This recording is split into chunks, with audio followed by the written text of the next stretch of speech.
There you are. I was worried you might stop to collect treasure chests opened by the Seelie along the way. It would have taken you so much longer to get here. Another conversation I cannot hear. I am delighted to see that you understand what takes priority, and that your adventurer's instinct has not swayed your resolve. Really, I must applaud you for it. You should know. Ah, Paimon's head. Okay, I'll try and keep it short. My senses are telling me that this is where we shall find the entrance to the ruins. Oh, cool! Well, what are we waiting for? Let's open it up and see! Patience. This was a sanctuary of great importance to the Hyperboreans. A special process is required to open the gate. Oh! Like the place that housed the Eternal Moon's marrow? Okay, so what's the plan? Need us to do anything? And just the short version, if you can. Ah. Alright then. I was planning to start with some background on the invention of these techniques. Are you sure you don't want to hear it? It's quite informative. Remember what you were saying about priorities? Fine. Simply put, we need 3 human representatives to successfully undergo a process of Kuvaki resonance. Think of it as a test from the 3 moon goddesses to see if the entrants are qualified, with the most recognizable qualification being Kuvaki. Pretty sure Lauma would ace that test. Oh, wait. But we need 3 people. I also have no doubt that the Moon Chanter would be qualified. But we would need 2 other people with the same constitution. Therefore, the most feasible method is not so much to follow the rules, but to figure out how the test functions and find a workaround. I've done some research, and it turns out the mechanism is rather crude. We'll simply need humans to stand before it who have sufficient Kuvaki energy within them. I'm with you so far. How do we get the Kuvaki in them? The easiest way would be transfusion. Take some Kuvaki from Nodkrai's soil, put it into the bloodstream, and get it circulating in the body. So we're going to cheat on the test? Precisely. There are other methods, but this is the simplest one. Cheating the system is much easier than trying to hide from it. Huh? Ah! Sorry? Does the idea of cheating upset you, Miss Lauma? No, that's not it. I suddenly had an idea. Oh, what is it? It's about Moon Prayer Night. I figured out a way for Kutar to join in the festivities. Huh? But as Paimon said, we need to have our priorities straight. Let's get back to the test. I'll follow up with Nefer on the festival arrangement. Oh, okay. Anyway, is this really the best method we have? A Kuvaki transfusion sounds dangerous, no matter how you slice it. If you think that's dangerous, wait till you hear the other methods. I'd be more than happy to go through them if you'd like. There are several. No need, we're good. Let's go with this one. Very well. Kuvaki transfusion it is. Now, I should mention that the risks can be greater or lower depending on individual compatibility. It would be rash to simply infuse the Kuvaki and hope for the best. If the body rejects it, the symptoms are similar to another condition that some people living here suffer from, known as congenital Kuvaki sensitivity. So, before we execute our plan, I will perform a simple test of my own to see who is compatible and who is not. Once that is done, we will have to complete the resonance process as rapidly as possible. The participants must remain stationary while the Kuvaki circulates and bonds with them, and they mustn't eat or drink anything. What? No eating or drinking? That's some hardcore fasting. They'll all be monks by the time they're through. 3 days. Oh, that's so long! And we still need to find 2 more people who are not just compatible, but also willing to volunteer. Fasting? What are they talking about? Really? Don't you want to think this through? Haha, count me in too. 3 days without food? I can handle that. Miss Nicole has made it clear that this is the easiest way. The way I see it, there's nothing else to discuss. It's time. Yeah, you're right. In that case, Paimon volunteers to be captain of logistics. She'll keep the fires lit and grab some spare clothes to keep you comfortable. Then we'll start with you first, Traveler. Please step forward.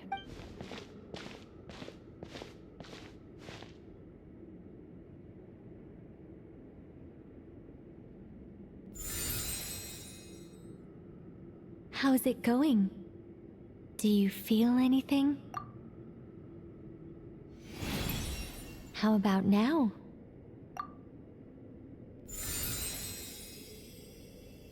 And now?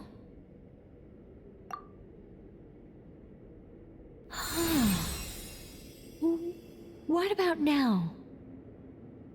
You guys, it's not a competition, you know. All right, I'm officially impressed. Even as a descender, you can withstand far more than I imagined. It's like I summoned a giant stone titan to arm wrestle you, and your arm hasn't even moved an inch. In my last attempt, I infused 5 times the amount of Kuvaki required. Yes, safe to say, compatibility won't be an issue for you. You're eligible to join. You're next, Mr. Varka. Sure, here goes nothing. All right, I'll start where we left off. 5 times the required Kuvaki dose. Whoa, whoa, whoa, hey, wait a minute. How's it going? No, not great. I kind of want to puke. Feels like I've been drinking too much. A few bottles of wine, then a big stein of Dark Horse, with some hard liquor from Liyue mixed in. You think this is funny? I just lost to a young lady in an arm wrestling contest. I'm never gonna live that down. My apologies. I'll lower the concentration and try again. Oh. How's it going now? I'm not as dizzy as last time, but I can still feel it pulsing around. In that case, you wouldn't be an ideal choice, Mr. Varka. Let's try someone else. Okay, let's go ask some of our other friends then.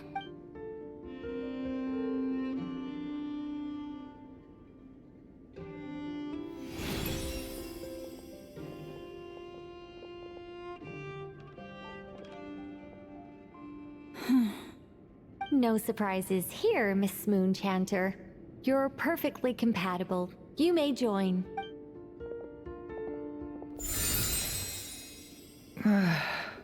I'm getting a slight headache. Shame.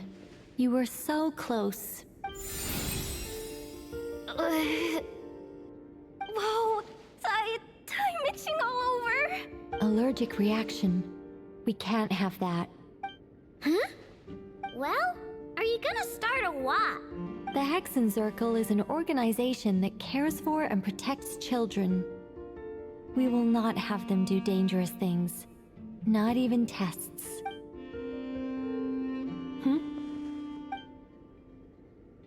Is something the matter? The candidates have to be human. I guess that rules me out too. Huh. Everyone except the Moonchanter got beaten. Guess I don't need to feel so bad after all. I mean, looks like this isn't gonna be as easy as we thought. Perhaps I could ask for volunteers among the Frost Moon Scions. I'll see about talking to some trusted Lightkeeper colleagues. Itlua springs to mind. In fact, I think we had some former Frost Moon Scions join our ranks recently. Can you give me the scientific explanation for how the test works? I can probably make some kind of test bot. Then we can just zip through Nasha Town, going up to people and pressing a button to check their status. Wouldn't that be way easier? No. Wow! No elaboration for once. How about I contact the Knights of Favonia's garrison in the Wave Chaser plane? Shame that Lohan's already left. And that guy's even tougher than I am. Strange. The moon goddess is clearly revered by many people. So why is she on the brink of disappearing? She mentioned that the world has rejected her from the very beginning. And when we fought the Raikir of Salnari, it seemed like she exhausted her power for our sake. All sure revered is the right word for how people feel about her. Gratitude, certainly. For my part, anyway. It's basic reciprocity. She helped us, so she deserves our help in return. Yeah. Even though she looked like she didn't care, she still saved a ton of people, including me. A review of the relevant data leads me to conclude that Miss Columbina is a good person. Yep, you bet. They really think so?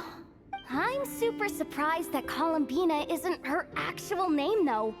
I think it really suits her. It's light and graceful and... yeah, just a really pretty name. I know, right? Unfortunately, that's not our decision to make. Columbina. That was the code name the Fatui gave me. But it also came up in the song I heard when I was born. But... is that really all there is to it? What do I truly think of my own name? Is there anyone left who will still call me by that name?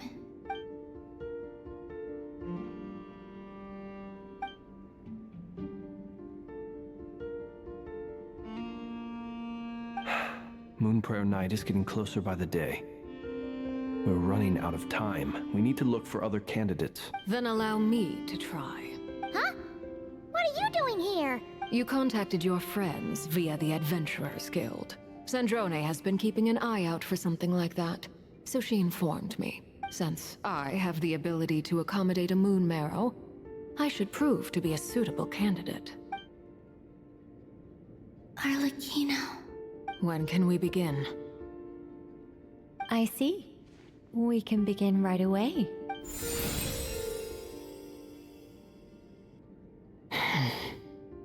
How was it?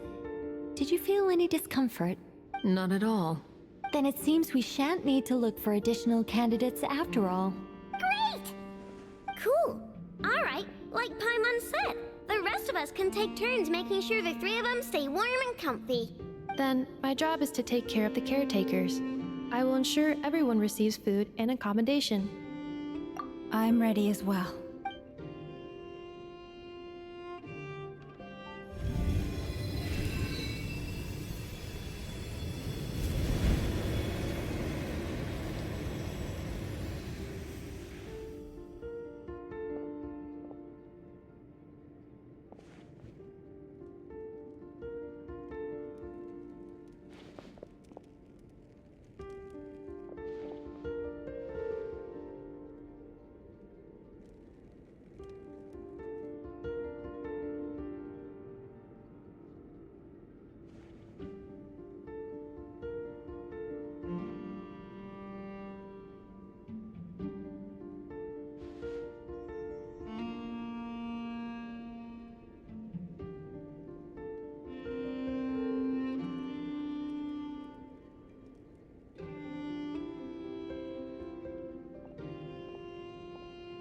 The work is done.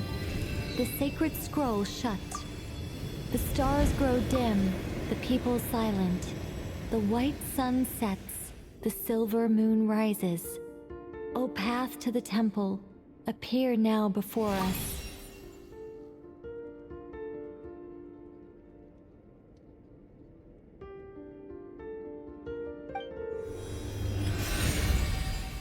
Wow! It really opened! So that's what all this is about. They've been trying to open this gate. Come, let us enter. It might be best to eat something first. Take care to chew properly and swallow slowly. It will give your body time to readjust to the digestion process. They will head in soon. They will need to enter this gate.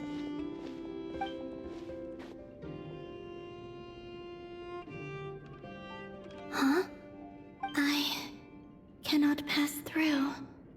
Is it because I have no physical body?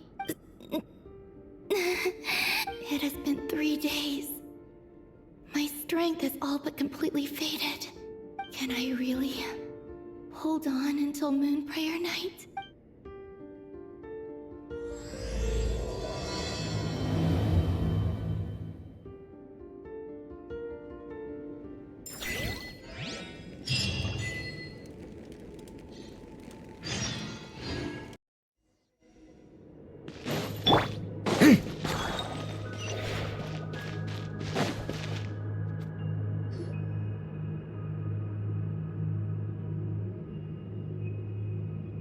Are these people...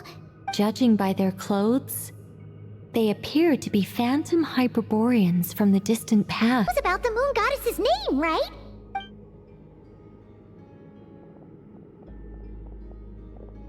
Hey there! Could you tell us what the moon goddess's name is? Sorry. That's probably a weird question, huh? How do we explain this? The moons are long gone, and their goddesses are dead. Their names no longer mean anything. When a new moon goddess is born, we will surely know her name. We have used every last resource at our disposal. All that remains is to wait, patiently and quietly.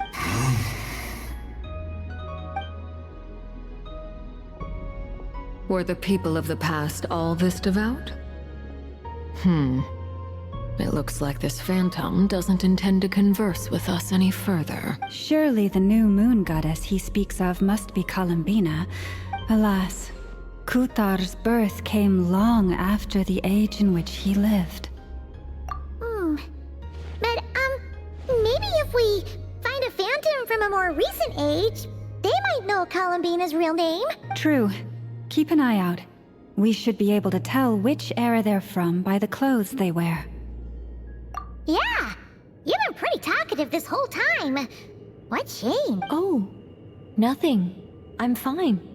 You all make good points.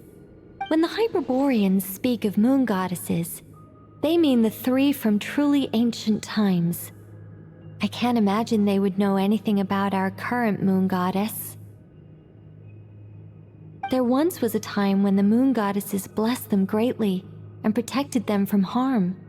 So, when the war between the gods and dragons plunged the world into chaos, it seems they looked once more to the moons for help, praying for a new goddess to be born. Yeah, that checks out. Let's continue on. Who knows what else we may discover.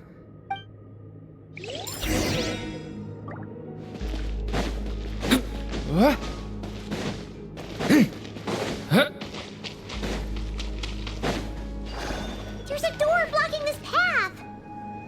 Not a problem. Try this.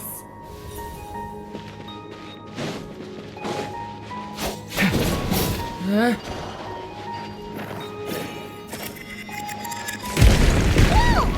How did that door suddenly collapse? This device was maintaining the door's integrity. Is this our destination? Impressive. More precisely, this is a device that will help us reach our destination. Let's go. We still have a long distance to cover.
Let's try that device again. Remember the door from earlier? It works in reverse, too! The humans we see are all phantoms, but the monsters are real. What a fascinating place. There'll be plenty of time to admire it later.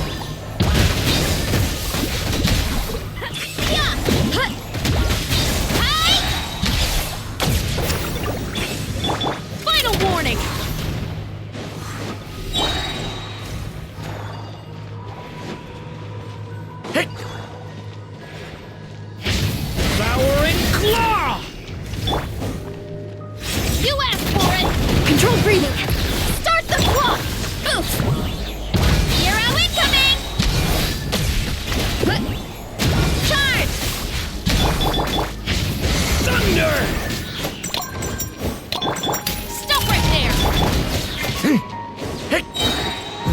Stay away from me!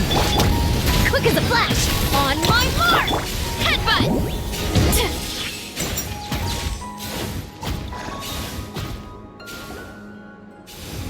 Ooh, there's a whole bunch of artwork in here. Seems pretty old. Nicole, this is probably your area of expertise. What do all these paintings mean? Let me see.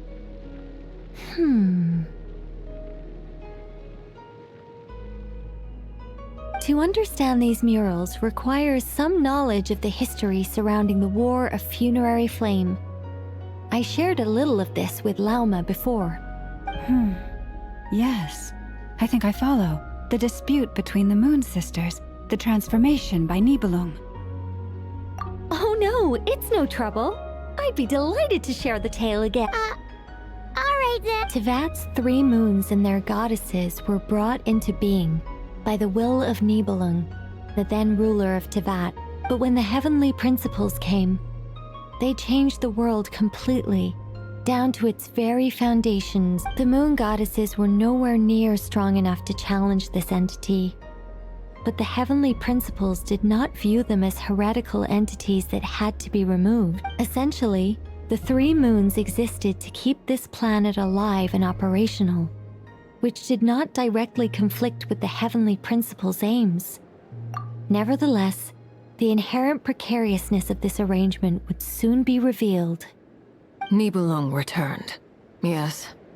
He did, and thus began the War of Funerary Flame, a battle for dominance between Nibelung and the heavenly principles. Discord would soon emerge between the 3 moon sisters. One would voice the opinion that they should follow Nibelung, for it was he who first hung the moons in the sky. Another would argue that taking sides in the conflict would only bring the world closer to ruin. There was no telling where it would lead, especially since their creator had returned, bearing the perilous power of the abyss. Nibelung would eventually discover their disloyalty. He had all 3 imprisoned before transforming the moons into weapons with which to fight against the heavenly principles. What? Weapons? Yes. The very moons that had once defended the planet became instruments of death and destruction, striking terror into the hearts of all living things.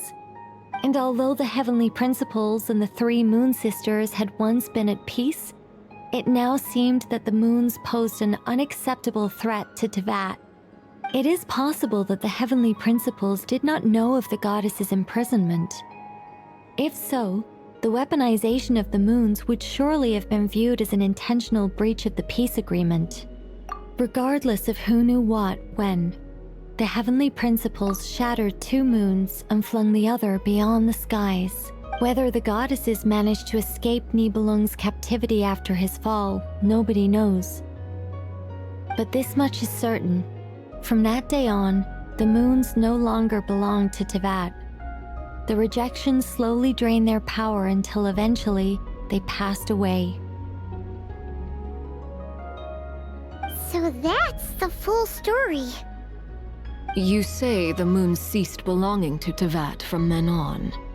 Why then would Columbina be born here? That is perhaps due to the lingering connection between the Frost Moon, which was not shattered, and this world. You could see it as the 3 sisters' dying wish. They never desired war. All they ever wished for was to protect this land.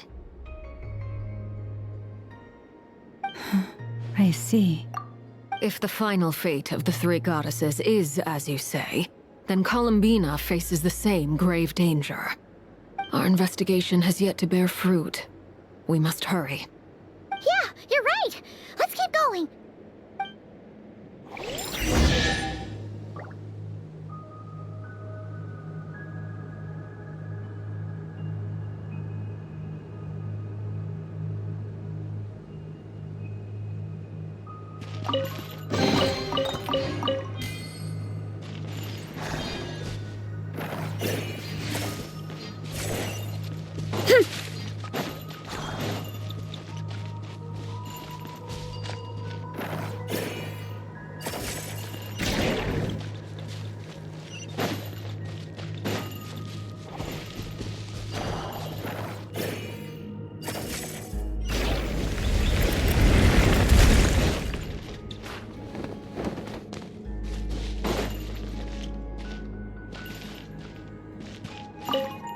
Should we trust him to keep his promise? We have to. There's nothing else we can do.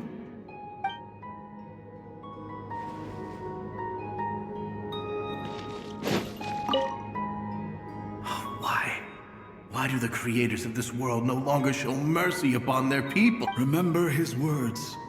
We must change our fate with our own hands. Wait, that's odd. Who is he? Is something wrong? No, not really. It's just that over 30 possibilities emerged in my head, so I can't be sure who he is. It's been too long. My memory isn't as sharp as it once was. Okay. 30! Wow! Impressive!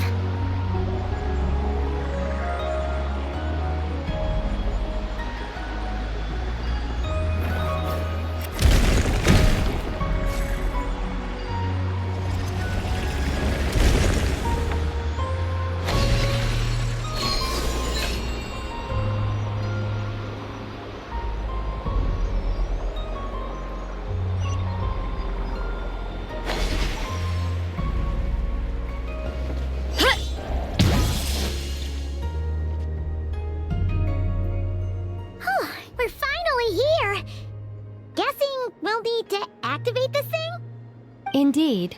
I was a little worried about that at first, but as we got closer, I sensed that the Kuvaki within it flows unimpeded. It should be functioning normally. The only issue is how to activate it. It's looking a little worse for wear. What about the cores from some of the other devices we've seen? Can we repair it using those? In all likelihood, yes. I imagine that would have been the Hyperborean's backup plan. Let's look for some cores.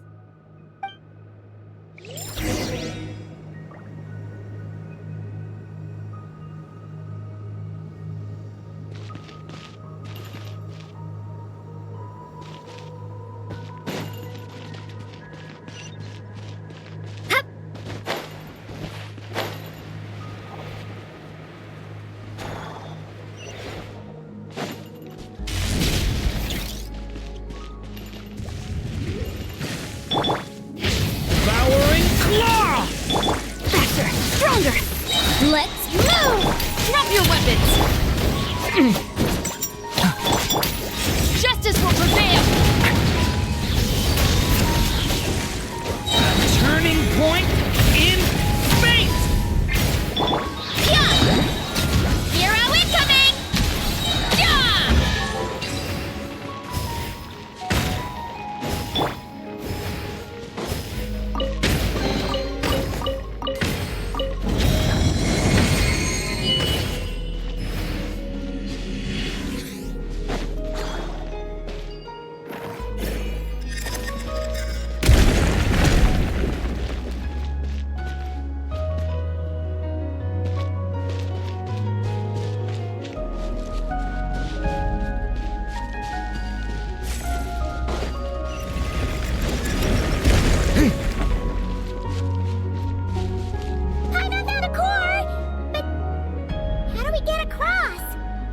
Walk up, then jump down.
should be enough cores.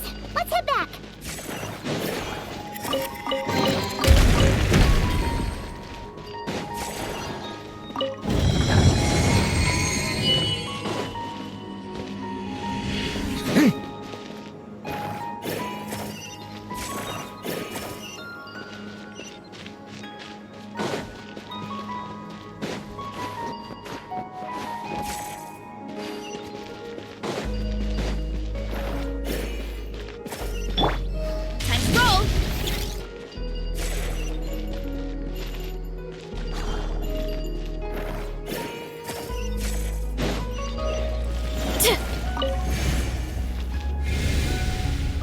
The device is up and running. It's hard to believe that the ancients were capable of constructing such things. I might see our destination! It's right up ahead! Yes, let's go.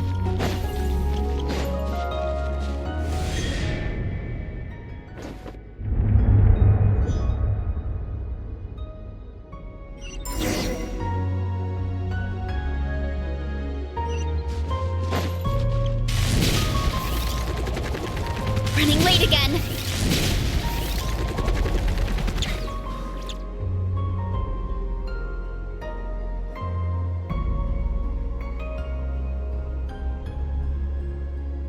This is where the people of Hyperborea communicated with the moons. We need only place the moon marrow upon this platform on Moon Prayer Night, and we shall be able to open a portal to the moon and send our moon goddess back home. The assumption being, of course, that we can find her first. That's right. You want to know if it's safe there, don't you? And yet, she has no choice but to return. You know this. Oh, that's not the only issue here. This is the end of the line, right? We've explored everything we can, and despite looking at historical artwork and talking to people from Hyperborean times, we're still no closer to learning Columbina's name. If it's not too much trouble, could you tell me exactly what Alice said to you about finding her name? Oh, sure. What she said was... Then your first job is to find it. As a moon goddess, I'm sure she must have a name she identifies with. Neither Columbina nor Kutar is her true name, and she's never really accepted either of them. Is it not also possible that she has never had a true name? Not at any point in history? That would be a hard pill to swallow. But at this point, we may have to accept that that is the truth. No one knows how she came into being, and she certainly doesn't have parents in any sense that we're aware of. Perhaps she was never granted a name at all. Does that mean there's no way to get Columbina back? She's just gonna disappear and there's nothing we can do about it? Huh? Wait, why all this pessimism? Was it the way I phrased this question?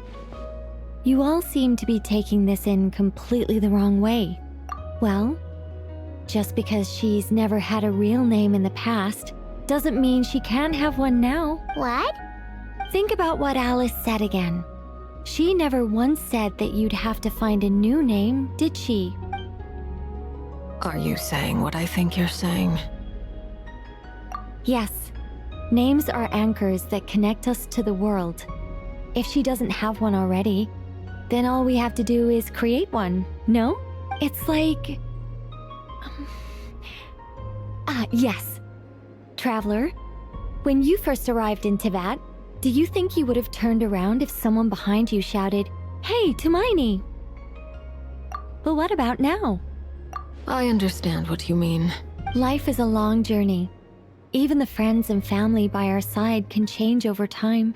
When people call you by different names, what matters isn't so much the words themselves, but what they symbolize, and of course, whether that resonates with you. Lumine. So, close your eyes and picture the moon goddess in your mind. If you were to call out to her in this moment, what would you say? Columbina. Columbina. Paimon would call her Columbina too. She has long forsaken everything that Kutar represents. I think from now on, I should call her Columbina too. Well, it sounds to me like you found your answer. Are you sure? Is it really that simple? We haven't found her this whole time, and not for lack of trying. For a journey like this, the process is every bit as important as the outcome. Had you not searched far and wide, rejecting every other answer you were offered, how could you have come to an answer you felt was finally correct? Oh, it all makes sense now. This has Alice's fingerprints all over. Are you suggesting that Mage knew from the start that Columbina never had a real name to begin with? I can't say for sure, but I can definitely imagine her chuckling in satisfaction somewhere right now, saying, "Oh, what fun." Llama! Your antlers! You should hurry. The festive moon has begun to rise. Do not worry, for when you called the name Columbina just now, I could sense that the power within was enough to summon back the moon goddess. The power within what? The name? Yes. So, the thing is...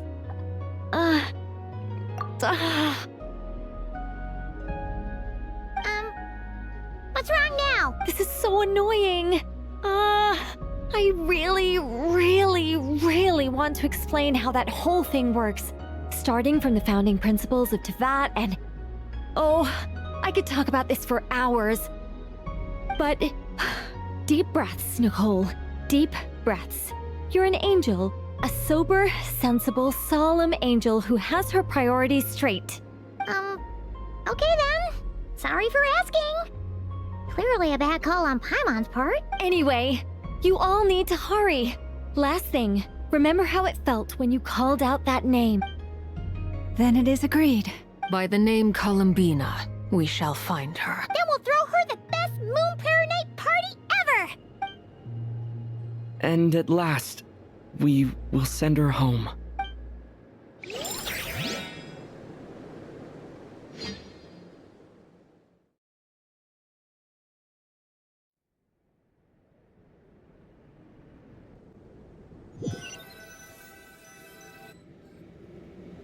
I can barely move anymore.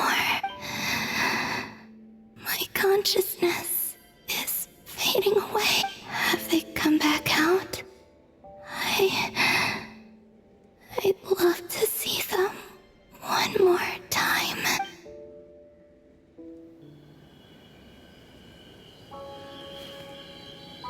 They didn't make it.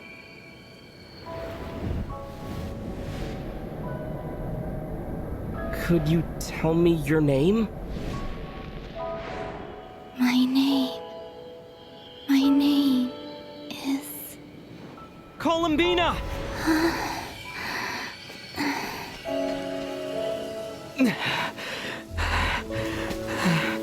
Columbina!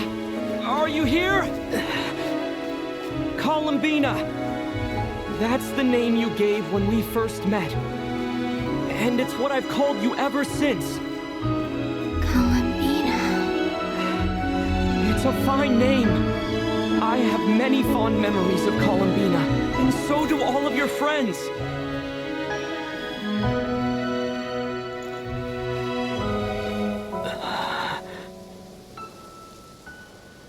If you like this name...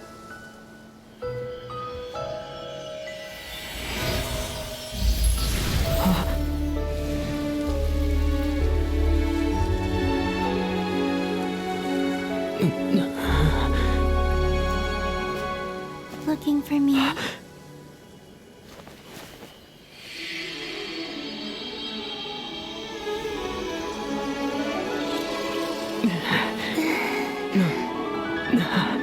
like it. You can carry on using it. My name is Columbina Hyposelenia.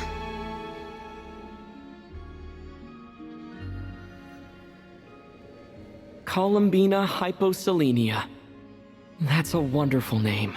I never thought that Columbina would become my real name, but after I met you and my other friends, The things that this name stood for slowly began to change. It went from being a Fatui code name to something my friends call me.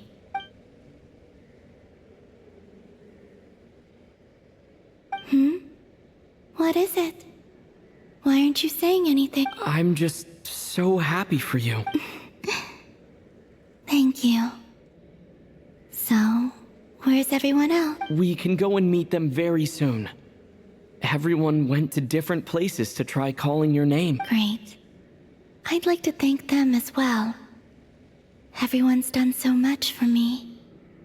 Searching for my name, entering those ancient ruins. Huh? Wait, so you were... Yes, I was there. Not physically, but my consciousness was still holding on. I followed you the whole way. Starting from when? You turned around and called out my name while you were in Nasha Town. Do you remember?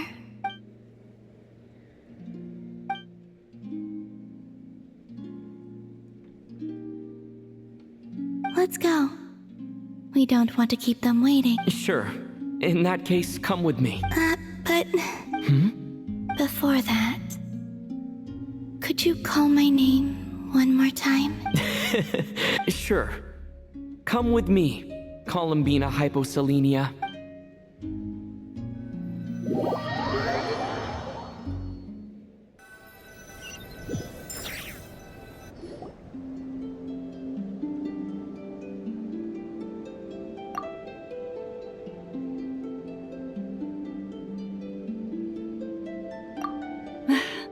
Columbina!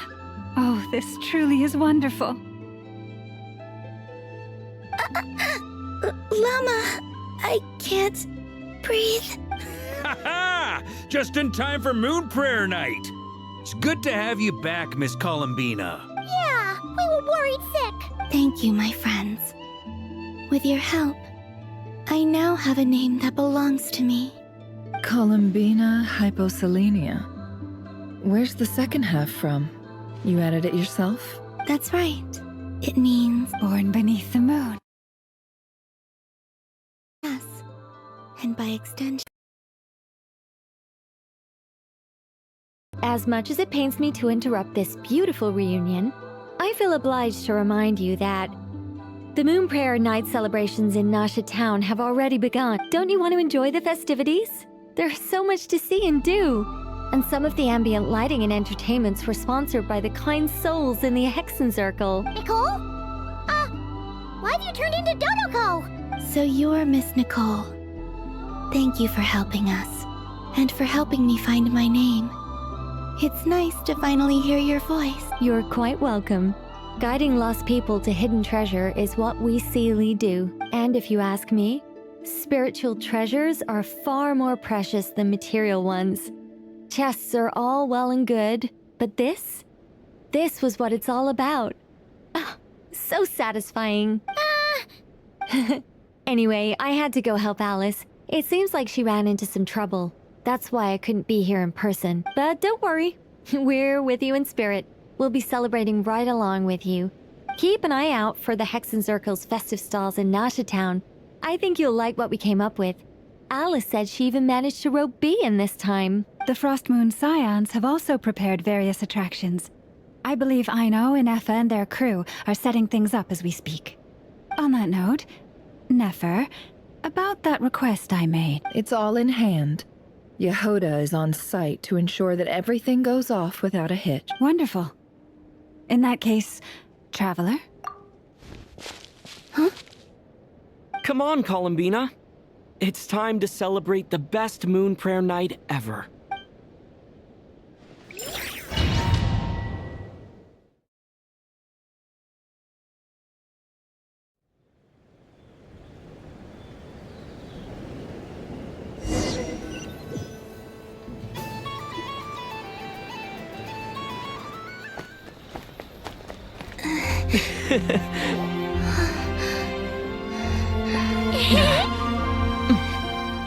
Hey, young lady.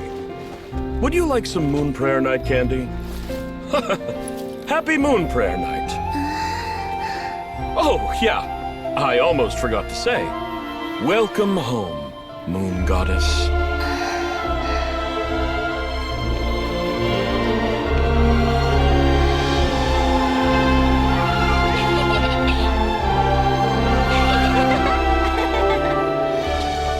Welcome home, Moon Goddess. Welcome home, Moon Goddess. Welcome home, Moon Goddess. Turning Nasha Town into her home is a festive gift. A rather brilliant idea. Perhaps this is what Nodkrai, Columbina's home, should have been like all along.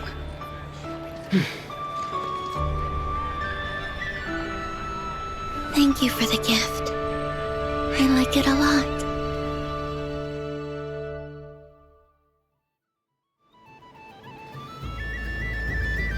This feels like the surprise of my life. I do. I never imagined I'd ever get to enjoy Moon Prayer Night with everyone so freely. If you're happy, we're happy. Quite a strategy you came up with. Hide the tree in the forest. It's not your usual style, Lauma. Is there something about Moon Prayer Night that enhances what's in your head as well as the antlers on top? Apparently so. It even inspired a perennial penny pincher to use their resources for a greater cause. It truly is a magical festival.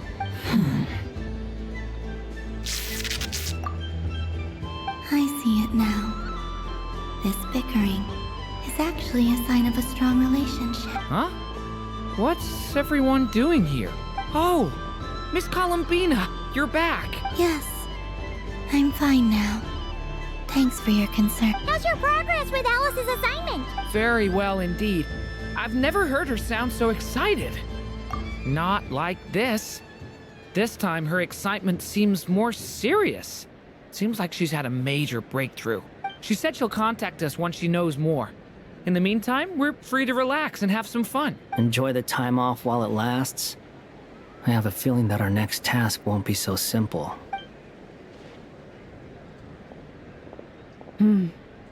I should go. I still have a few things to attend to at the Frost Moon Scion stall. And I think I'll take a look around. With any luck, this once-in-a-year festival will come with once-in-a-year opportunities. Hold up a second. Where's Varka? I believe he made a beeline for the flagship the moment he entered Nasha Town. Ah, that's Mondstadters for you. They know what they want when festivals roll around. Goodbye for now, Columbina. I hope you have a wonderful night. I will. Well, in that case, don't just stand there. Get out there and have some fun. You'll definitely get a warm welcome at every stall. Oh, also, take this map with you. It's a guide to the festival.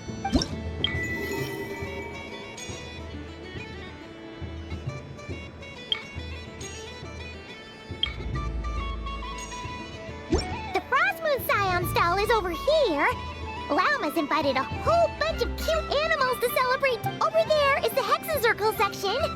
Alice seemed more excited than anyone about this festival, so she insisted on making it a grand affair. Oh, and then there's the Nasha Town local specialties, including... Actually, forget that. Better if you go check them out for yourself. Thank you. It looks like a lot of fun. You're not coming with me? We'll be around. But don't you want to browse by yourself for a bit first? Yep. If you find something you like and want to try it out together, just give us a shout. We'll be right with you. Otherwise, just relax and enjoy yourself. There's so much on offer, so try to experience as much as you can.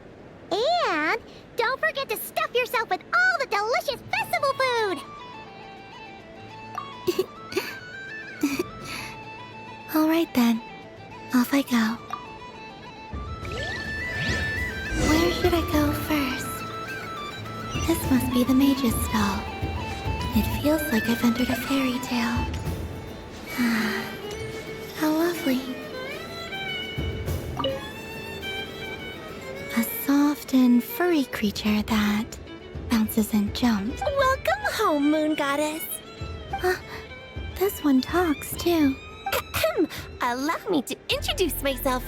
I am a Dottore from a distant archipelago, the most mischievous of all my Dodo brothers and Dodo sisters. When the going got tough, I powered through, and when I met obstacles, I boomed them away. That sounds like a lot of fun. Doesn't it just? Oh, but then the trouble started. Recently, I found a lovely beach, the same beautiful jelly color as my hometown, and so I dove in to have a look, only to find it overgrown with seagrass and nasty little spiky fish everywhere, looking to turn me into a Dottore kebab. I made it back to shore by the skin of my teeth, but my tail was sorely hurt. Couldn't you just boom them away? Oh, I wanted to, believe me. But I've heard that you, Moon Goddess, can understand animal speech. The last thing I wanted was to cause a gigantic fuss and get taken to court by a school of spiky fish. I'd be driven out of these waters for good, and my winter holiday would be ruined. And so, dear Moon Goddess, I was wondering if you might lend me your allegiance. Are you roping me into a crime? Oh, let's call it a once-in-a-lifetime carefree adventure. Does that sound better?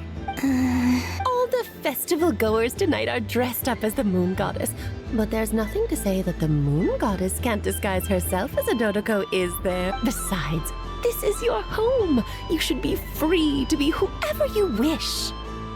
I'm afraid I'm not well acquainted with Dottokos, Madam Mage. Oh, that's quite all right. We Dottokos are innocent, happy creatures with a free-spirited nature. Many, like myself, are mischievous troublemakers. Others are lazy souls who like nothing better than to lie down on a nice rock and take a nap. In our eyes, every creature who yearns for happiness and freedom is a Dottore. But perhaps in yours, we Dottore are a fluffier and more mischievous breed of Kuhenki? Yes. That is a much easier image to follow. Oh, wonderful! Then let's play! Grab onto my tail and follow me into the sea! Time to settle some scores with the bad guys!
Remarkable talent!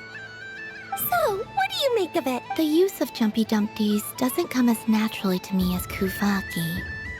But their unpredictability makes it fun. I think they call this... novelty? Indeed! And how did it feel blowing those pesky nuisances away? Not bad.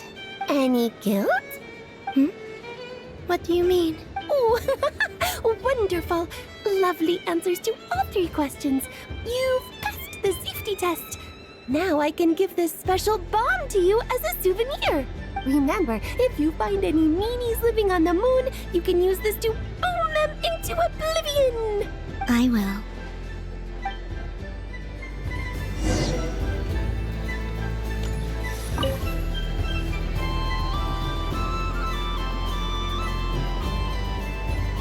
I wouldn't say it's unfair, exactly. I mean, your voice goes right into people's heads. How would you explain that to the kids? You can't just explain it away as magic. Is something the matter? Ah, Miss Columbina! No, nothing you need to worry yourself about. Ah, impeccable timing. Stick around for a second, Miss Columbina. I need your input on some. This self-proclaimed Knight of Justice has yet to give me a satisfactory answer. I, for one, would like to hear your verdict on the matter. Hey, now, I left the flagship just to help you out, Miss Nicole. What's going on? So Alice and I are both using long-range remote control spells that work on similar principles, allowing us to attend this festive fair in Dottore form. Sorry, let me backtrack a little. While similar, there are some key differences. Alice, being a great mage, wanted her Dottore to reflect something of her own charm and mystique. So she adjusted the way its tail moves when it spins around. An entirely gratuitous move, in my opinion. I hardly see how anyone is going to notice that. If anything, I'd say that anyone who stares intently enough at a Dottore's tail to notice such a small detail is someone we ought to be highly concerned about. I only say this to emphasize that my question has nothing to do with tails. Now that we're clear on that, why is Alice's Dottore permitted to interact directly with the children celebrating Moon Prayer Night, while mine is not? Your voice speaks directly into people's minds. See? Exactly what I said. Miss Nicole? Ugh, I can't stand it. I know that probably makes me sound like a whiny child acting out in front of their parents. And it's a little embarrassing now that I think about it.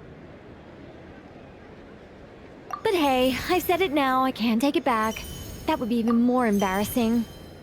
Also, don't go reading too much into that analogy. It was off the top of my head. I'm actually an awful lot older than either of you.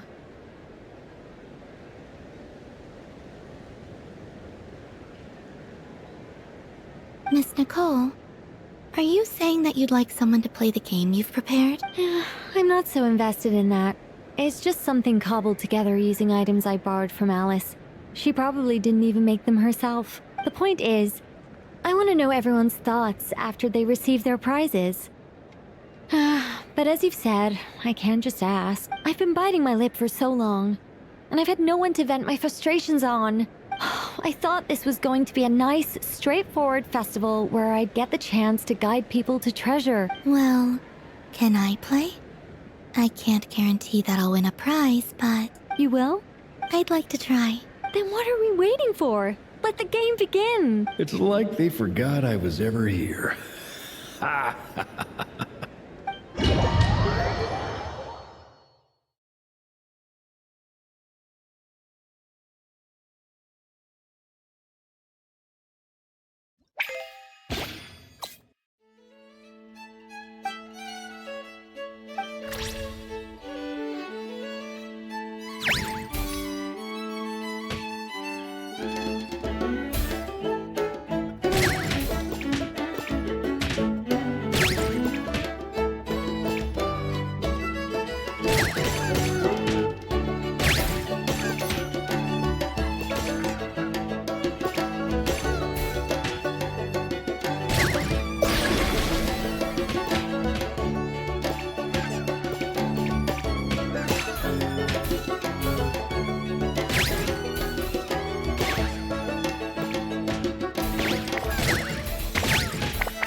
Congratulations, Miss Columbina! With your great wisdom, you have overcome every obstacle in your path and conquered the great challenge posed to you by fate. Fate? Well, something to that effect. If you'd prefer something more poetic, it could be the icy winds or the dawn. Anything you like, really. You could even go with the challenge posed to you by Dottore, if that's what you're into. Anyway, you can take or leave my suggestions. Moving on. All my hopes are now resting on this. Can I open it now? Stop teasing me! Please, I'm begging you. No more talk. Just open it. Wow. What a lovely sculpture. Classic and cute at the same time. Thank you, Miss Nicole. I'll always treasure it. Ah. There we go. Music to my ears. You have my sincerest gratitude, Miss Columbina. Thank you for sharing your precious time with me and fulfilling my wish. Don't mention it. You've all done much to help me. And still, I'm the one receiving all these gifts.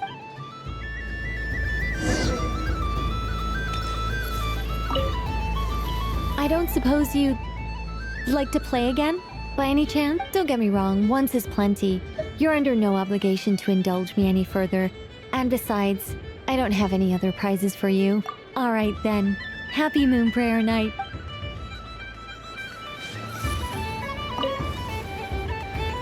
Welcome home, Moon Goddess. Oh, you're the genuine article.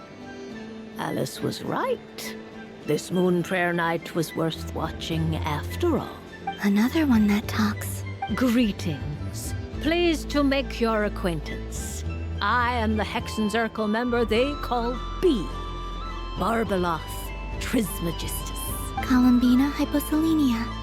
Pleased to meet you too. Hyposelenia. A fine name indeed. Now then, Miss Columbina, do you wish to hear a mage's divination? Divination? The Frost Moon Scions used to ask me what would happen in the future. Is this like that? From the perspective of the one seeking answers, perhaps. As you look to your journey ahead, if you seek to understand the unknown, resolve your doubts, and soothe the confusion in your heart, divination could be for you. The unknowns on my journey. Of course, if one wishes to peer into fate, then hydromancy is the more precise option. But that is a complex affair, and to relegate that majestic art to the status of a festive amusement would seem somewhat uncouth. Besides, it is sometimes better to not know fate with great certainty. Hence, I shall use the suitably festive Luna Arcana to tell your fortune instead. It is more popular with the youth in any case. Lunar Arcana. Indeed. Unlike hydromancy, this will only display possibilities and trends. People like to think of themselves as creatures of agency and free will. Peering too far and too clearly into the future is detrimental to both body and soul. I'd like to give it a try. Of course you may. Come then, take a seat, Miss Columbina. Before we begin, are there any specific questions you would like to ask? Let's stick to general possibilities and trends, like you suggested. Ah, very well. Then I shall use the basic Lunar Arcana deck. Now, try to relax. Cast your mind upon the things you have experienced and the things you are soon to experience. I will shuffle the deck. Would you like to cut the cards yourself? You do it. No problem. Now then, to make things easier for the seeker, that is to say, you, I shall decipher the cards from your perspective.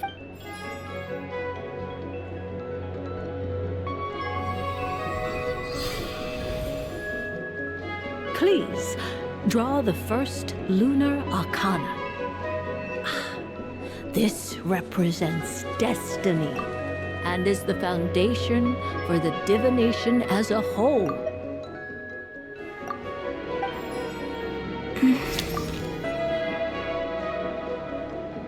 Now, draw your second card.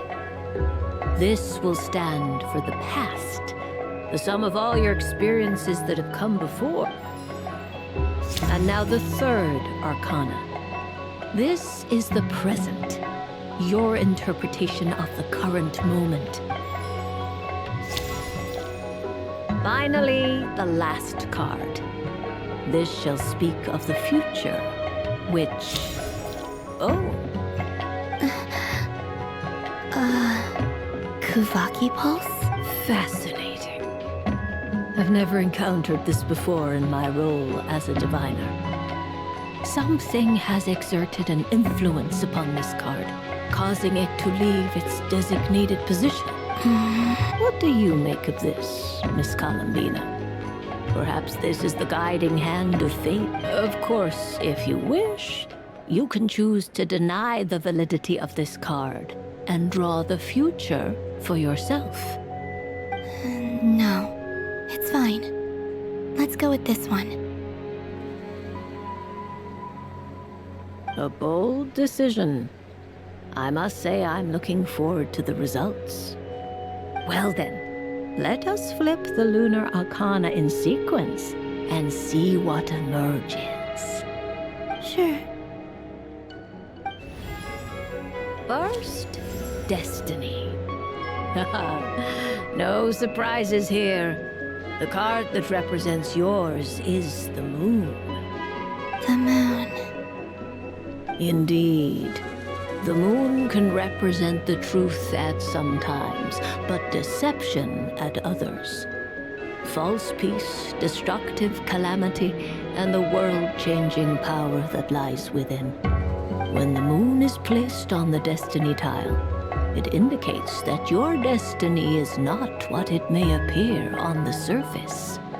Instead, it may yet have a hidden side. It symbolizes a journey through the fog, fraught with uncertainty and deception, where one must face inner challenges head-on. I don't understand. Patience, my dear. This is but the first card, which serves as a basis for the interpretations that follow. Our divination will only grow clearer from here on out. Now then, flip the second card, the one that speaks for the past.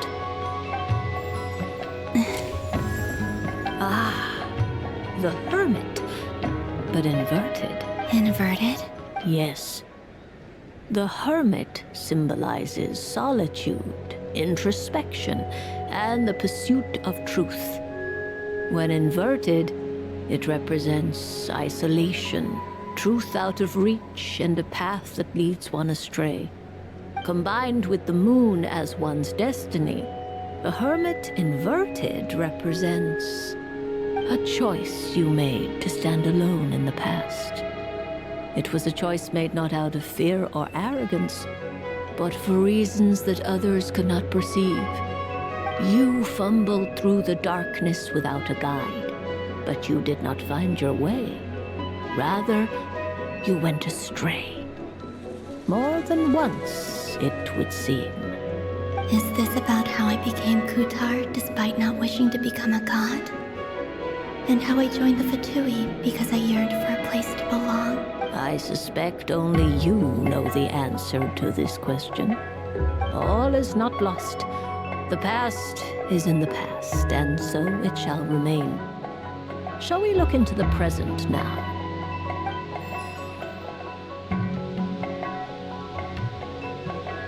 Oh my. The Lovers. One of the most interesting Luna Arcana. What does this one mean?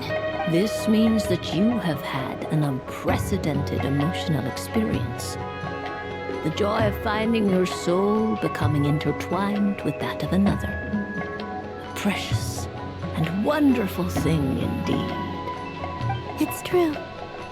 I've made a lot of friends recently, and they are very good to me. I like them a lot. That sounds lovely.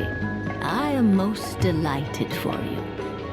The lovers can also represent important decisions, perhaps related to a parting of ways. Now, if I were to guess... Yes. My return to the moon. I understand. Parting with friends is never easy, but rest assured, this is not the end of your journey. There is always another story waiting to be told. The future always lies ahead. The future? Well now, it's finally time to flip this most mysterious of cards. Why did it appear? And what does it wish to tell you? I'm ready. Very well. Flip this card and see what lies on the other side. Oh. Miss Barbeloth? What is it? This card is death. That doesn't sound very good. It depends on how we interpret it. It is true that it can represent an agonizing death, a complete and utter end, but at the same time, it can also represent rebirth. Do not forget that your destiny card is the moon. That lends your future many different potential meanings. If death spells the end, is it unavoidable? As I have said, divination can only display general trends. It is a rough guide, but it does not show predetermined outcomes. Allow me to summarize it for you. In the past, you may have lost your way, but now you have gained new connections and new strength. You now face an important decision, one that may bring about a great change in what is yet to be. This change might, in turn, be the end of all things, or their beginning. But remember, everything is subject to change because of the moon present in your destiny. You must see the truth clearly and face your innermost thoughts. The truth. My innermost thoughts. Thank you, Miss Barbeloth. Don't mention it. Some people dislike divinations, the fear of glimpsing an ending to their story that they wish was not so. But I can see that you're different. The result of this divination will not sway your decision. This is a rare quality, and one that diviners always hope to see in the seeker. We are here merely to guide, not to exert undue influence. I understand. Go then and illuminate your future, Miss Columbina. The moonlight that shines from you now is most captivating.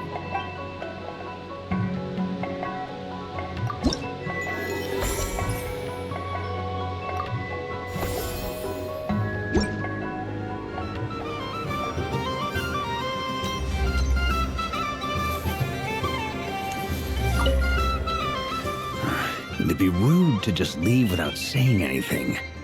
But at the same time, I don't want to barge into their lively conversation just to announce that I'm leaving. I guess I'll just wait a little longer. Huh? Albedo?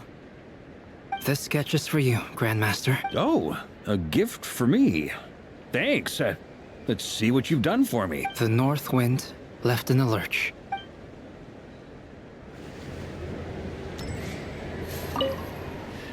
Huh? Albedo? This sketch is for... Oh, the North Wind.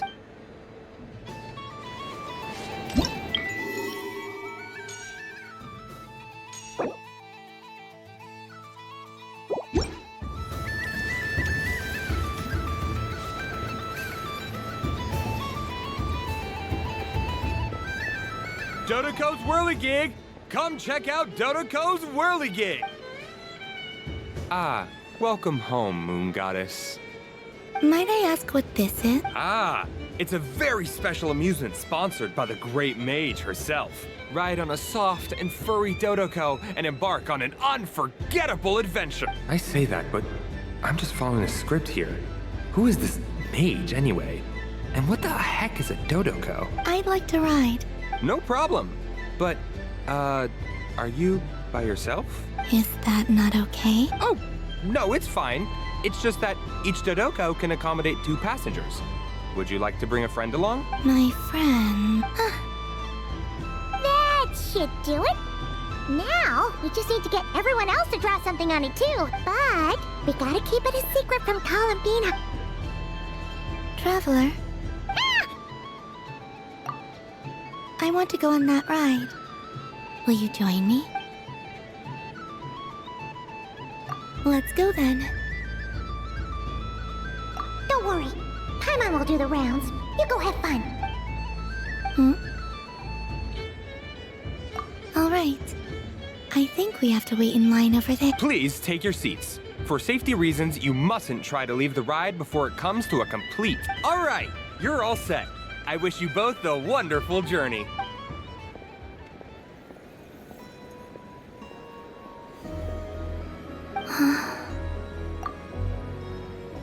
Not bad. It reminds me of riding a moon lane.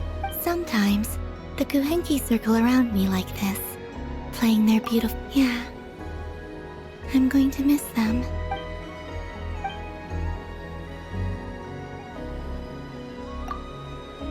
It does. I've felt scared in the past, too. But this is a little different. You know something? I got to see a lot of fascinating things during my disappearance. I saw how the Frost Moon Scions act around their families. So different than how they used to act in my presence. It made me curious at first. Why do people act so sincere when they're worshipping gods, but save their truest, warmest feelings for each other? Slowly, I came to realize that it's because they trust one another. They know, deep down, that they'll be accepted for who they are. All of it. The good and the bad. I know. I knew it the moment you started calling out my name. What I fear now is the end.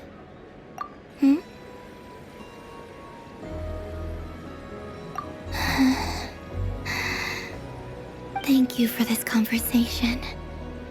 Thank you for listening to me. Don't worry. This fear I have, and the unknown that awaits me, they cannot hurt me. Not when I possess a treasure far greater. I just want you to remember this version of me. The real me. On this final night together. Dear passengers, Dodoko's awesome adventure has come to a close. Please leave in an orderly fashion, and we look forward to seeing you again in the future.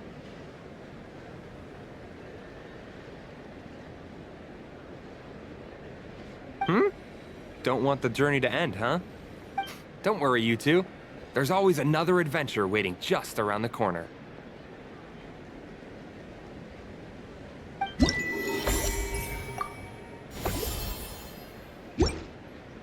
So this is the Frost Moon Scions area. It feels very familiar. But everyone looks much happier than usual.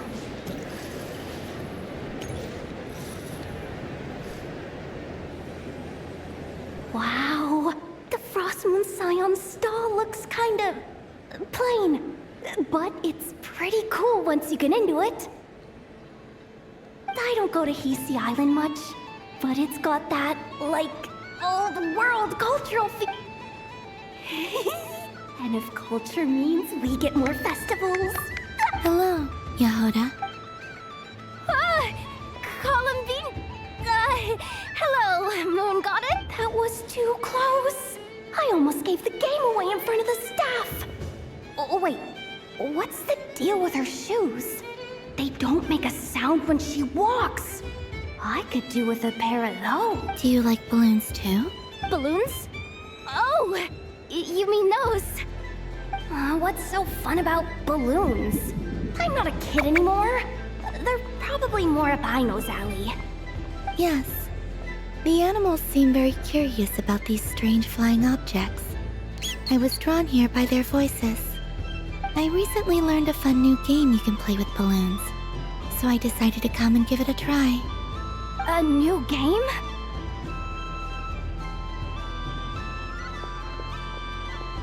Hello. Welcome home, Moon Goddess. Here to buy some balloons? Yes. Could you give me a few that haven't been inflated yet? Are you sure? I guess it's not a problem, but...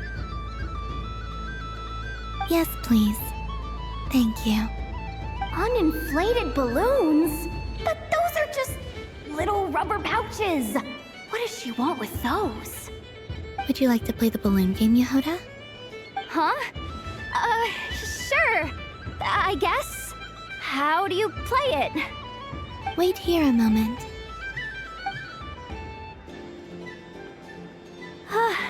Oh. This is so weird. What have I got myself into now? I thought I saw Columbina nearby. Uh-oh! That's the fourth Harbinger! Although she's helped us out quite a bit, she's good people, right? Is she looking for Columbina? Oh, guess that's my ticket out of here. I'm not sure my heart can take being sandwiched between two Harbingers.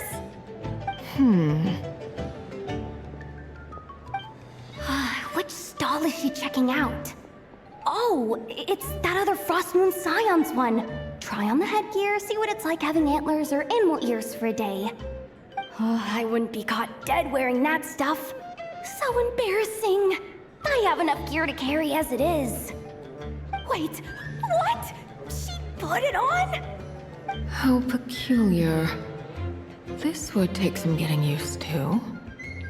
I wonder if this is what it's like for Lynette. It really suits you, ma'am. What is this? She was so intimidating a moment ago, but now, dang, she's really rocking those ears. How does she make them look so cool? I suppose I may as well keep them on for now. All part of the festive experience. She's coming this way. How do you do, Miss Yehoda? Oh, jeez. Don't talk to me while wearing that thing. Where am I supposed to look? Oh, hey there. I'm looking for Columbina. Have you seen her? She just... Huh? Wait, is that what she meant by balloon game? Yeah. Huh? No fair! How come I get caught in the crossfire? An ambush from the rear? Is this a declaration of war, Columbina? Would you like to play too, Arlecchino? Seriously? Are they gonna start some beef right here, right now? Gladly. That said, I believe there is another who would like to join. Boss Nev! Thank goodness! You've gotta get me out of here! Things are kicking off big time! Hello there. I'd like 10... no, make that 20 balloons, please. Uninflated. What? Miss Moon Goddess, I hope you're prepared to pay the price for assaulting my employee. Welcome to the game, Nefer. Just to be clear, let's keep this a fair fight, okay? No strange powers, please and thank you. Naturally. Don't just stand there, Yehoda. Aren't you going to team up with me? Huh? Do I have to? Of course. Don't forget, the Curatorium has a reputation to uphold. I knew something like this was gonna happen.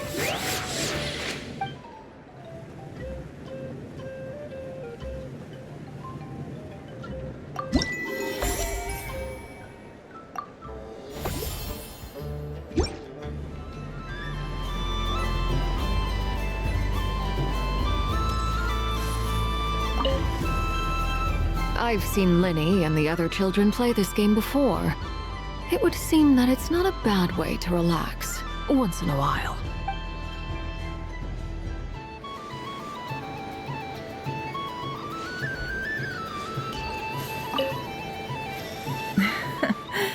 That was fun. It's a shame Ashru doesn't like playing with water, or I'd have roped him in as well.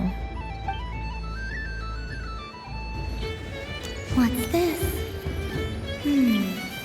Should I give it a try?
I just had a water fight with 2 Fatui Harbingers.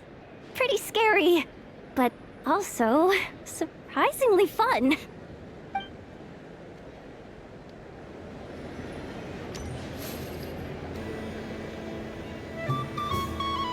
I wish for a never-ending supply of laka berries. What a humble wish. Probably written by a child.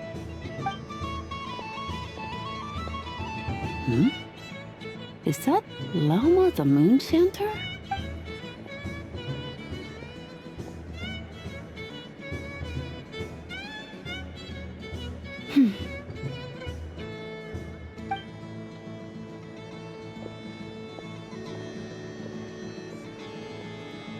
I wish that the long plume ibises would stop biting me.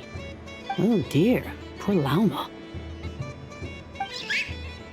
All right, I'll write that one down for you. I got it. While everyone else is celebrating Moon Prayer Night, you're as busy. I don't mind. It's rewarding work. A good kind of busy. My antlers are at their heaviest tonight, and the Kuvaki waves are especially strong. But as I help these dear friends hang their wishes up, I feel a great peace within myself that is hard to describe. You see, they are all such beautiful wishes, and they are ones that we can fulfill by our own strength. Do you blame me, Llama? I want to hear your honest answer. It is by the help of so many people that I can return to the moon. But I feel as though I've hardly done anything in return. You've done plenty, Columbina. I say this in earnest, both as someone who knows your history, and also as a friend who has seen what you've been through. What about as a moon chanter?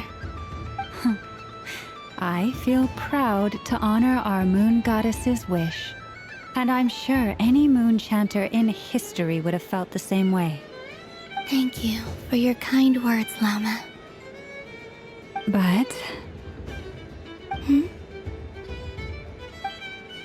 Since you asked for my honesty, I won't lie to you. My feelings are mixed right now.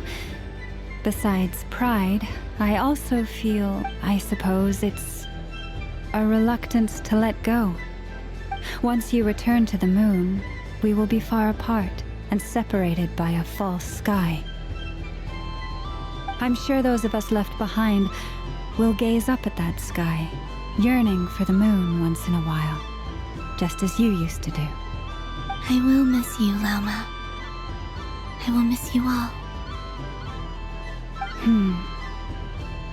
I hope to stay in touch.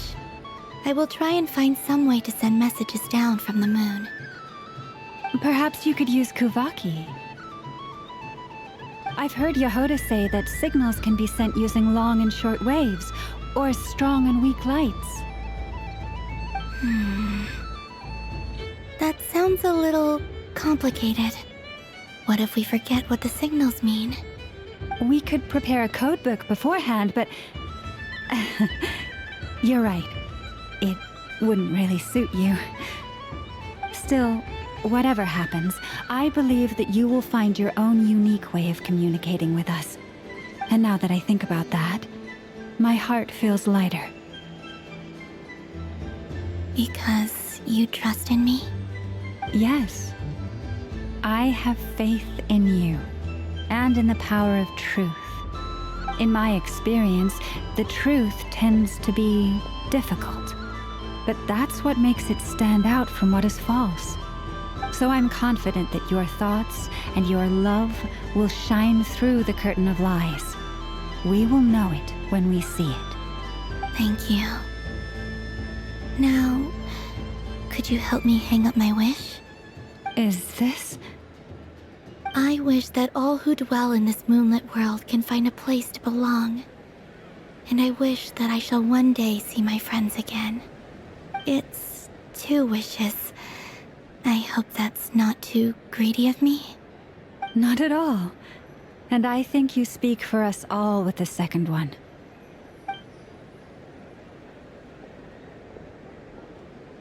I shall continue to pray until the day that all of these wishes come true.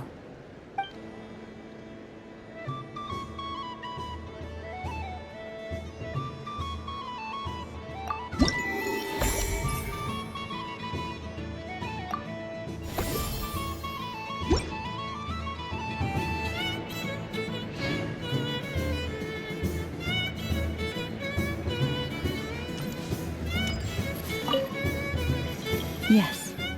May everyone's wishes come true.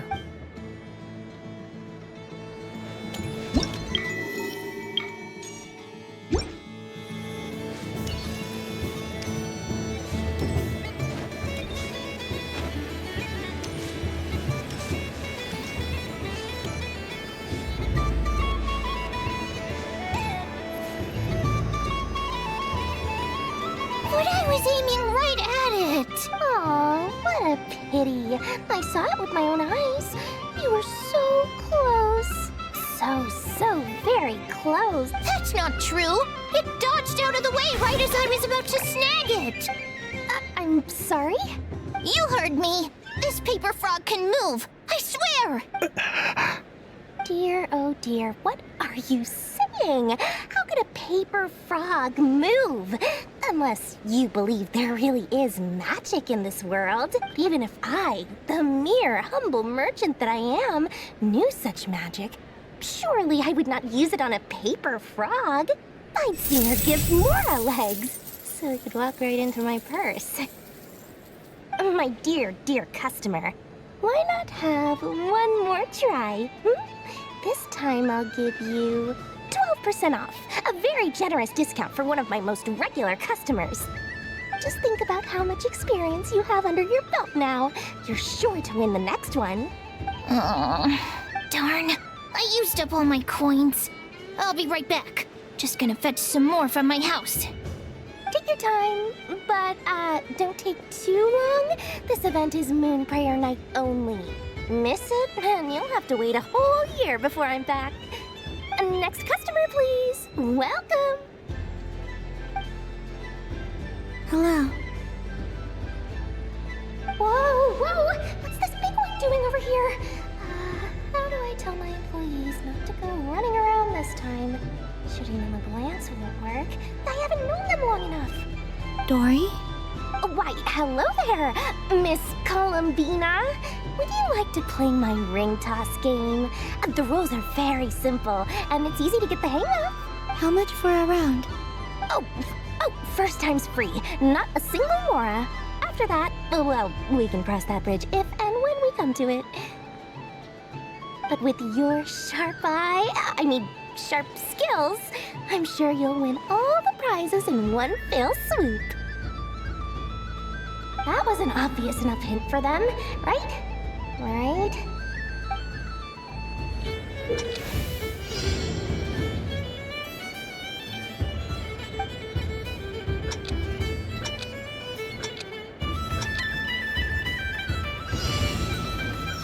Here comes the ring! Oh, Peanuts.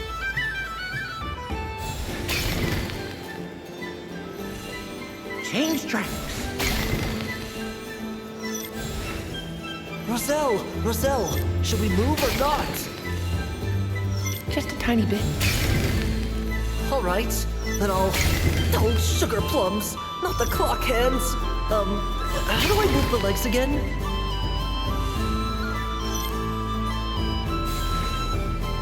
Stop it! Stop dodging!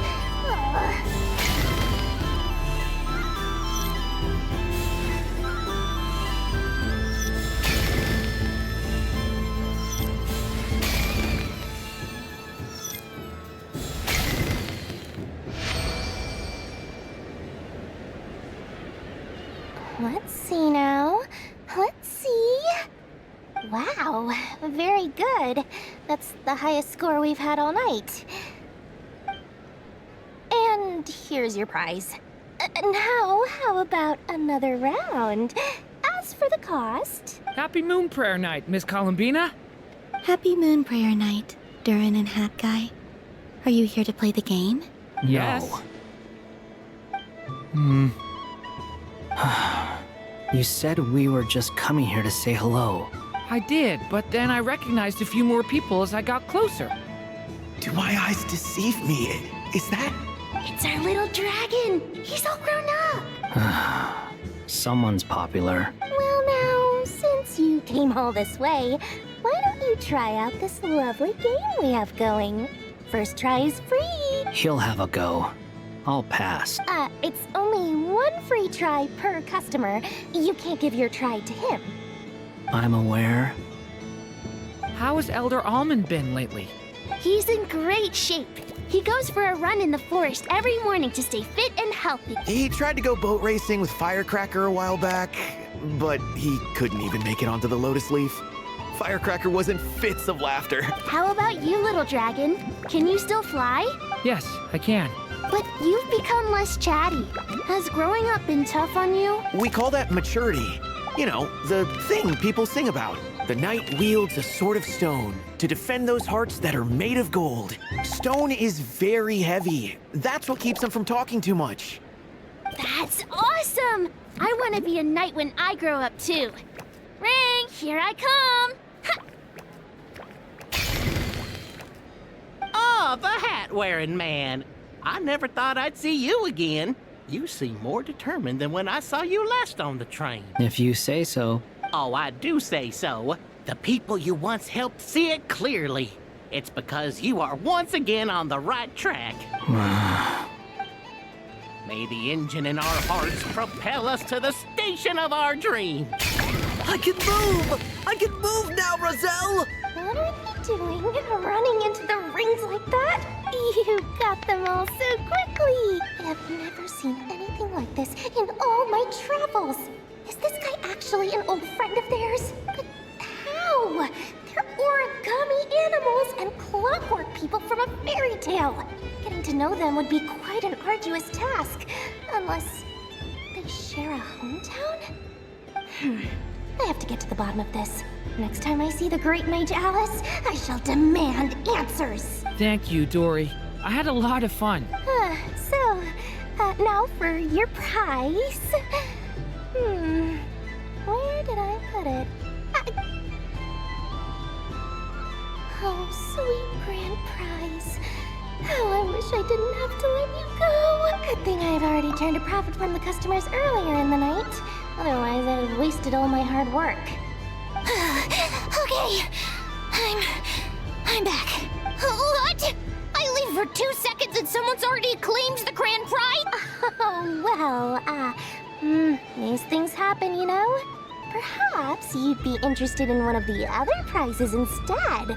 We've got all kinds of wonderful goodies here. Is this the thing you wanted? Here.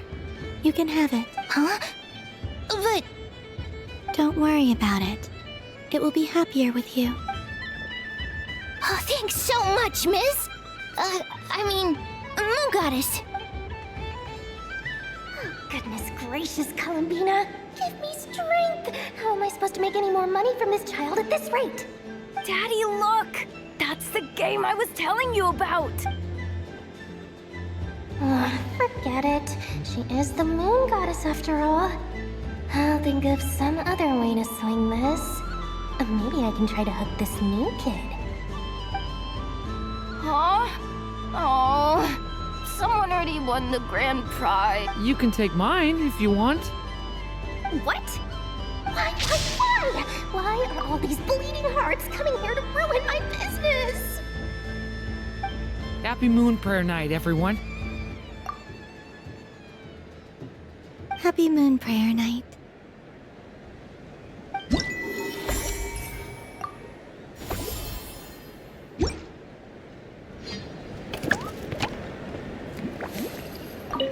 If all the prizes are gone, I might as well close up shop for the day.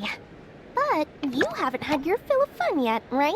So the next time a customer shows up, you're going to have to run faster, all right? And remember, run out of the rings, not into them.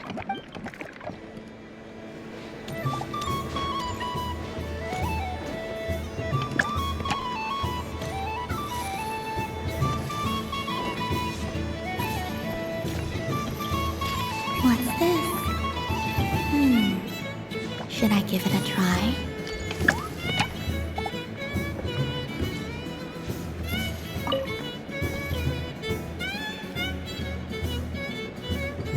Come on, Citrus. One more round. Just one more. But my neck... Oof. It's acting up again. You should take a break. Health comes first. Yeah, don't push yourself. We'll find someone else. Hey, don't look at me. I'm the referee. What are we gonna do then? Do you need any help?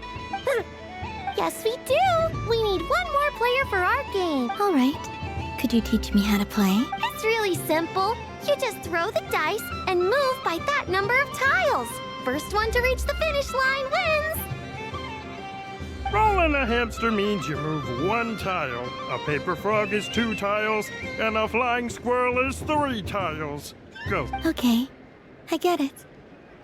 So, we're all set? In that case, please take your places and let the game...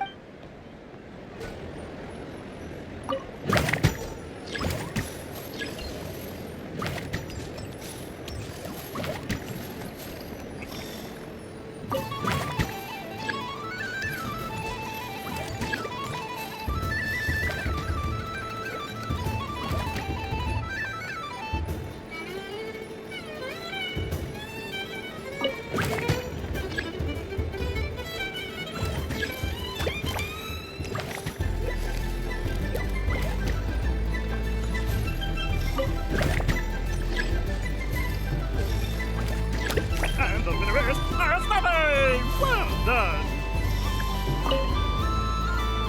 It's a pity that my good friend Faro Bear is busy working on a training program for Princess Semest.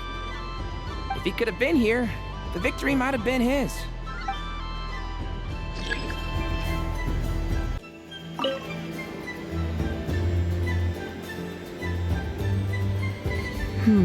I don't have enough data.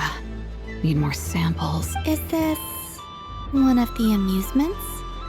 Or is it a research project? Bit of column A, bit of column B.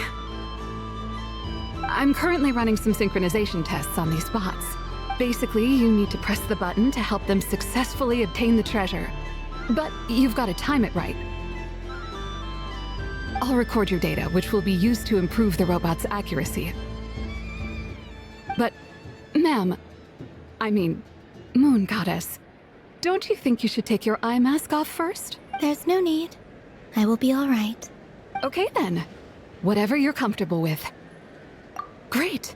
Then let's begin.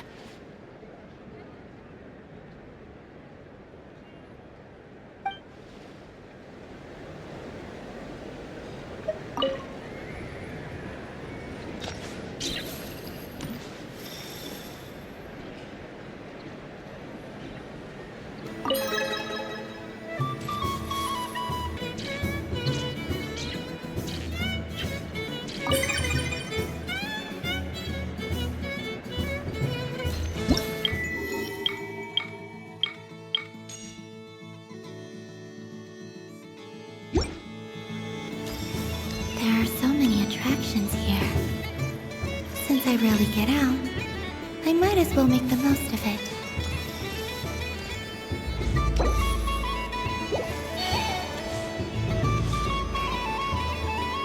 Moon Prayer Candy! Beautiful, tasty Moon Prayer Candy! Buy a whole box, share it with your friends and family! Candy? To share? I wonder what flavors everyone would like. Welcome home, Moon Goddess.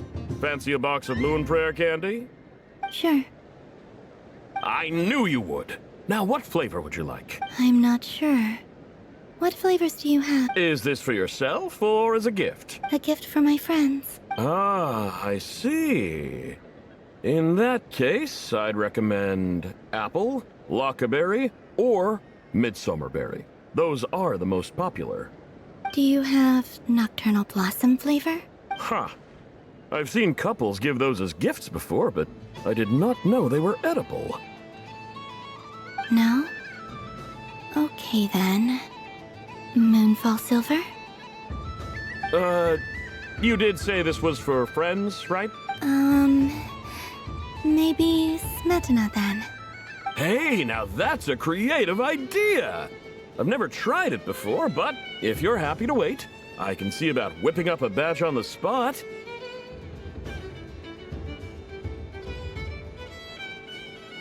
While we're at it, you got any other ideas?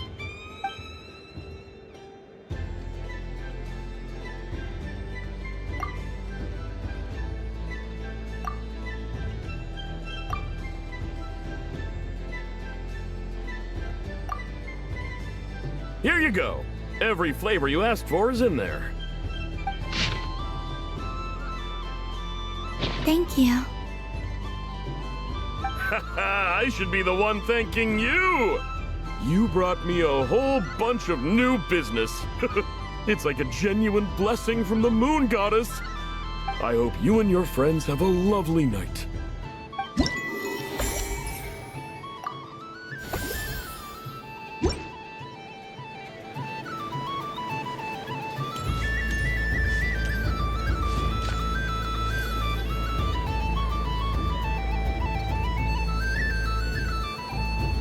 What is going on over here?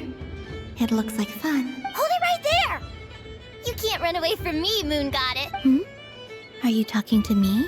Of course. Do you see anyone else here dressed up as the Moon Goddess besides me and you? Hey, come on! Call me by my title. Happy Moon Prayer Night, Moon Goddess. And the same to you. Anyway, there's no time to waste. Get ready for the duel of a lifetime. Meet my partner, Stacko. Come on out, Stacko! Well, don't just stand there. Let's see your partner. Partner?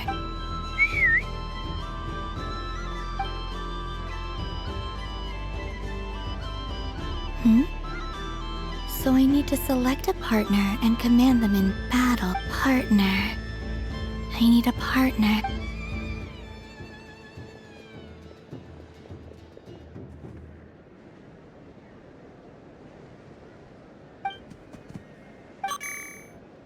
Whoa!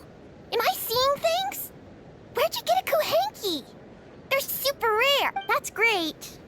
But you can only bring one partner to battle against me and Stacko. No ganging up allowed. They all look so eager to be picked. Which one should I choose? I'm not sure what this bot is trying to say, but it seems very happy. That bow. Does it want to dress up as the Moon Goddess too? Testing! Testing! Oh, this is an emergency broadcast! An exciting battle is about to take place right here at the Nasha Town Special Arena! In this corner, we have the Moon Goddess and her robot partner. And in the other, we have the Moon Goddess and her other robot partner. Ugh, this announcer stuff is harder than I thought. Why does everything I say sound so dumb? If I could cringe any harder, I'd fold in on myself. Only one moon goddess can be victorious in this ultimate battle of destiny! But who will it be? There's only one way to find it! Now, without further ado, let the Battle of the Moons begin! I don't care who we're up against. Stacko and I ain't gonna lose. Let's strike first. Stacko, formation shift. Ho ho ho! The robot has kicked things off with a change of formation. The other party chooses to attack. Let's see how they're... Stacko!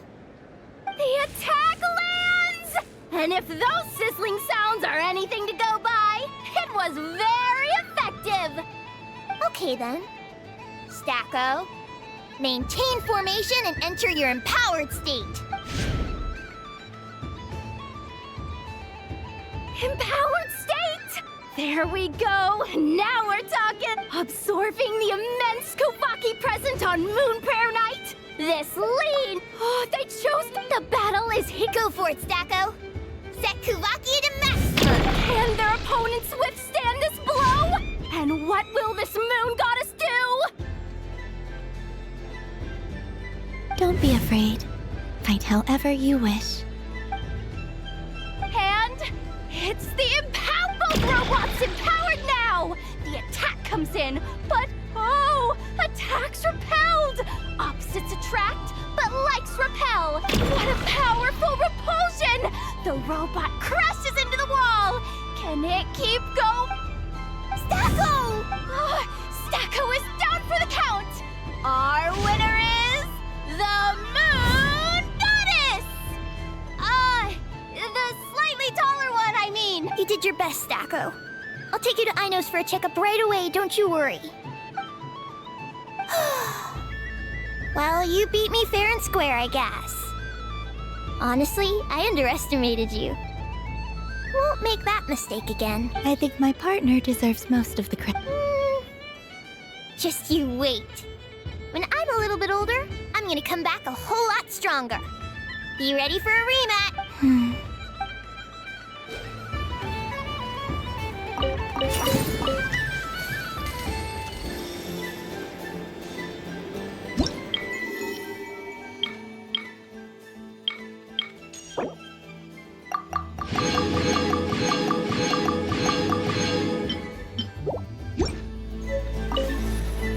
I'm gonna come back.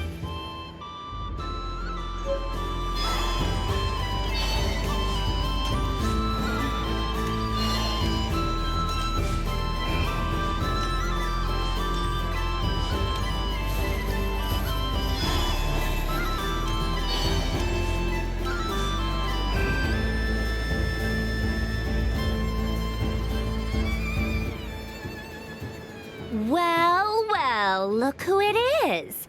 I heard someone went and disappeared on us the moment we let her out of our sight. They looked all over for you.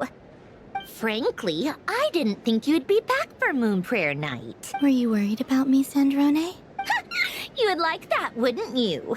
Do you even hear what you're saying? It seems to me like you disguised yourself with festive headgear, just so that you could come see me on Moon Prayer Night and make sure I'm okay. You didn't even bring Polonia with you. You? I thought you couldn't see. I cannot. But I sense the confusion of those around us rippling through the Kuvaki currents based on what I know about you. Let me guess what you're wearing. Is it cat ears? Hey, shut up! I'm only here to protect the Fatui's interest in this territory. Running into you was pure bad luck. Really? But you were the one who asked Arlecchino to help everyone find my name. Columbina! Ugh! Just one more word, and I'll unscrew your vocal cords. It's Columbina hyposelenia now. Tell someone who cares. I've missed you, Sandrone. The whole time I was gone, I was thinking.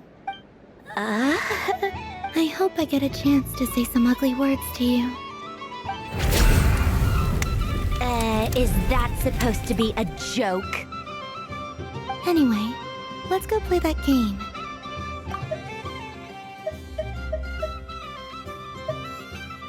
What? You mean that frostfin whale? Yes. It's some kind of game where you get bitten if you step on the wrong tooth. Seems like fun. Who in their right mind would wanna... Because you're not a scaredy cat. Fine! You wanna play? Let's play. Don't complain when I kick your sorry butt. Lovely. You old geezer! I'm gonna beat the pants off you! Just you watch! I almost forgot. Sandrone? What is it now? You'd better not lose, or I'm going to beat your head in. What? Allow me to demonstrate since I'm feeling so nice. You just step on the teeth, like this.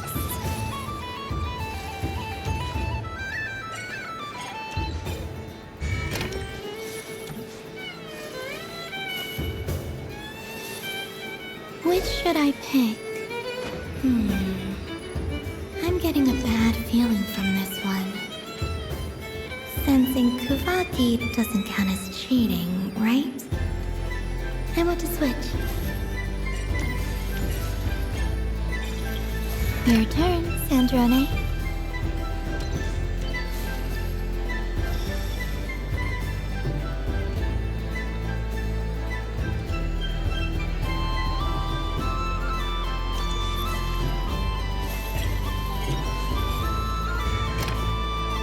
Don't come crying to me if you get bitten.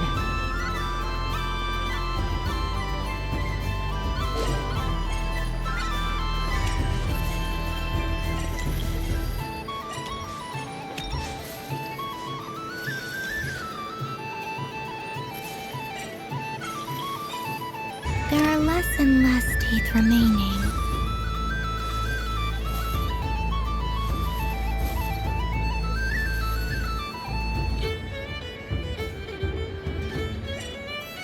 Huh? What's that noise?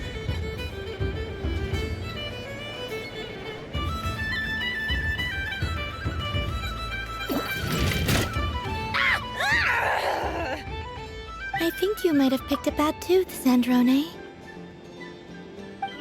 Shut it! Do you need any help? It seems like you're stuck. No! It's just a blasted... toy! Stop laughing! All right. Well, you lost. So just like I promised... Hey! What are you doing? Are you... Hiya! Why, you... Oh, just you wait! Rematch! Are you all right, Sandrone? That was quite a strong bite. Are your clockwork parts? Quit your fussing! I don't need it! All right. I'll go first this time.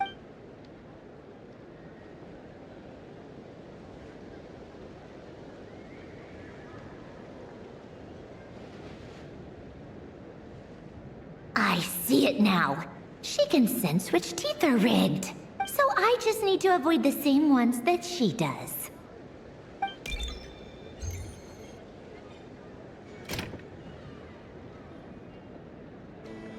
This one... Seems fine. She avoided that one then? Now I've got you. All right, my turn.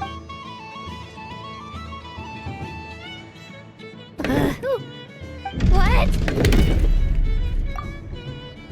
Looks like you lost again, Sandrone. Wait! There's more than one bad tooth! Bonk.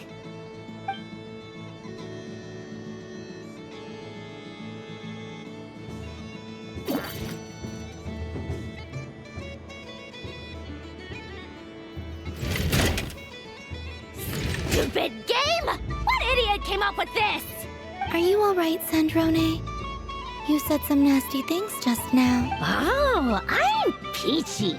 Should I let you bonk me on the head as well? Ah, forget it. Come on, bonk away. It can be your consolation prize for losing so badly. I told you, forget it. You've always been so annoying. Singing right outside my door, and inviting yourself to my tea parties, going AWOL. And now you're off to the moon or something. Of all my days with the Fatui, the times I spent with you, Arlecchino, and Rosaline, they were my favorite. I will not forget them. Just as I shall not forget this moment. We'll always be friends, no matter where we are, right? Who would want to be your...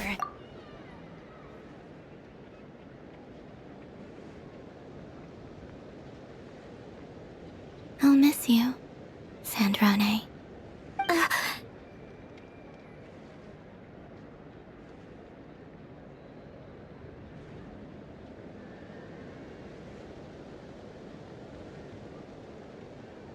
Goodbye, Sandrone.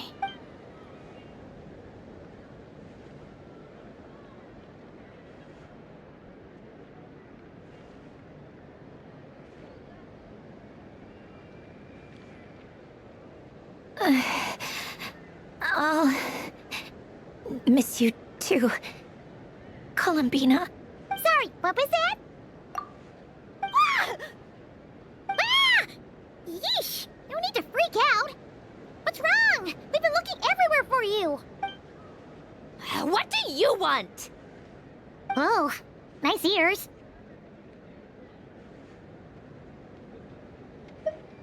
What do you want? This! Huh? It's your turn to draw something. You're one of her friends too, aren't you? Doesn't know how lucky she is. Sorry? Nothing. I'm done. Take it. Oh, that was fast. Oh, and one more thing. Last time we spoke, you mentioned you were interested in the Narcissan Kreuz Ordo's research, remember? There were too many people when we last met, so we didn't get the chance to do this. What are you talking about?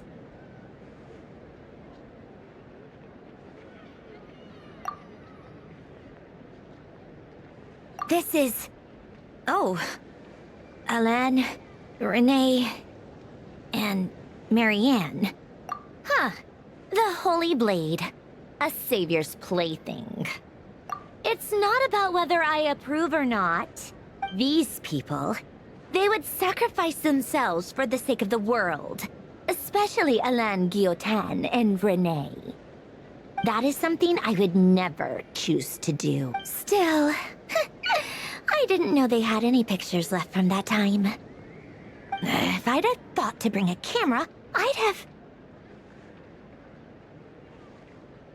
What? Yeah, of you being bitten by the frostfin whale and Columbina bonking you on the head. Tear it up! Now!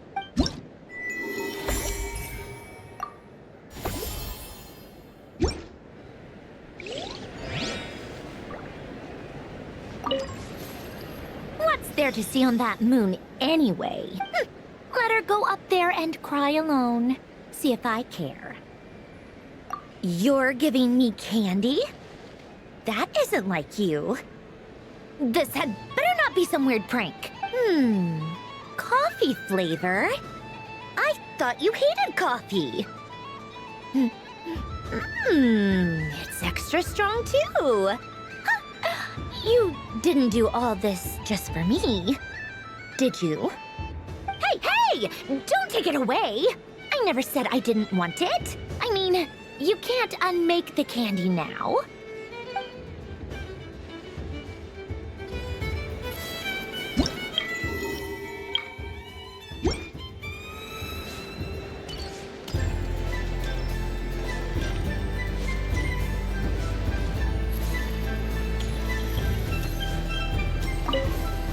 What's there to see on that moon anyway?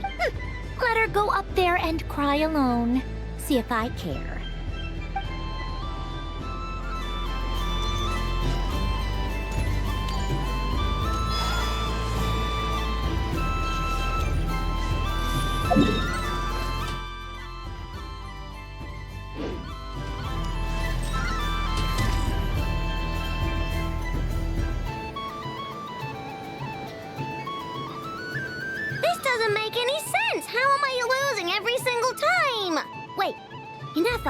You're cheating, aren't you?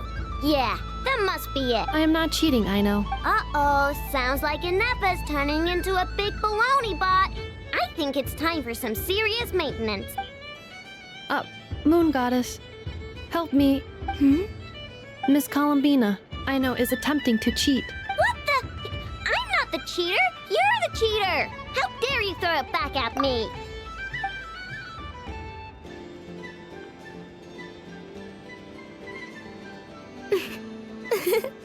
Alright, fine. Let's all laugh at Aino. Just you wait till I get home, because I'm gonna make a game bot that can win 100% of the time. Let's see you laugh when I come back and beat your butts. You'll all have your heads covered in stickers when I'm through with you. We came to check everything was okay after all that yelling, but,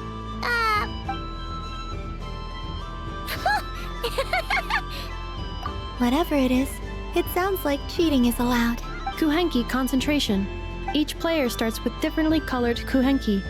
Each round, they draw one kuhenki from their opponent. When a player has two kuhenki of the same color, they make a pair and can be discarded. Any that can't form a pair must be kept. The round ends when a player can't form any more kuhenki pairs, and that player gets a sticker. Ooh! Can 4 people play as well? That is fine, so long as the turn order is fixed beforehand. Alrighty then. In that case, the 2 of us will join as one team. Okay, but if you lose, you're both getting stickered. I don't want to hear any excuses. Sure. And if we win? If you win, only one of you gets to sticker someone else. I have taken to calling this. I know logic. Hey, lay off me, alright? Okay, so we're starting the game from scratch again, which means all my stickers so far don't count. Looks like Luonatar is the Kuhenki of honor for this game. Anyway, let's go clockwise, starting from Inepa.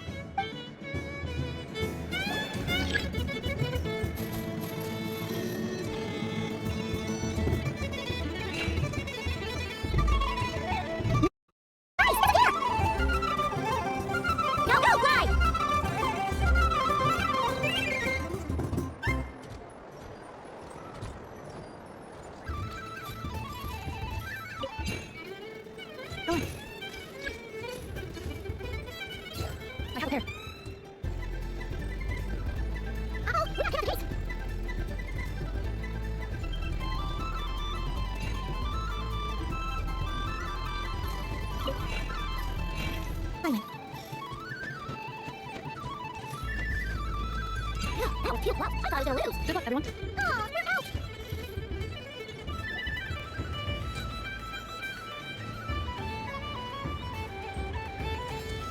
Let me pick a good one.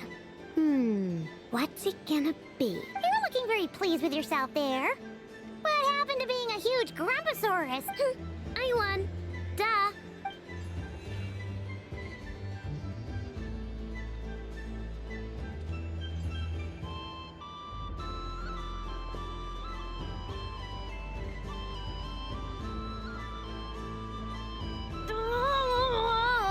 Me again? Don't fidget too much, Aino, or the sticker's going to fall off. I don't care. If it falls off, it falls off. If a pair of Kuhenki get discarded, why not a pair of stickers, huh?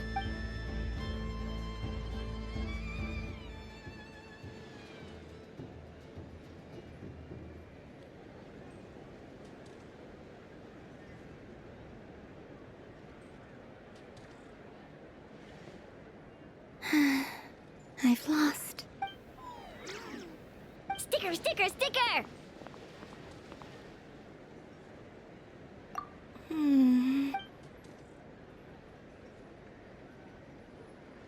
Cute! You think so? Shame. I can't see it for myself. What did Luonatar say? She said it looks so cute that she wants me to lose a few more rounds.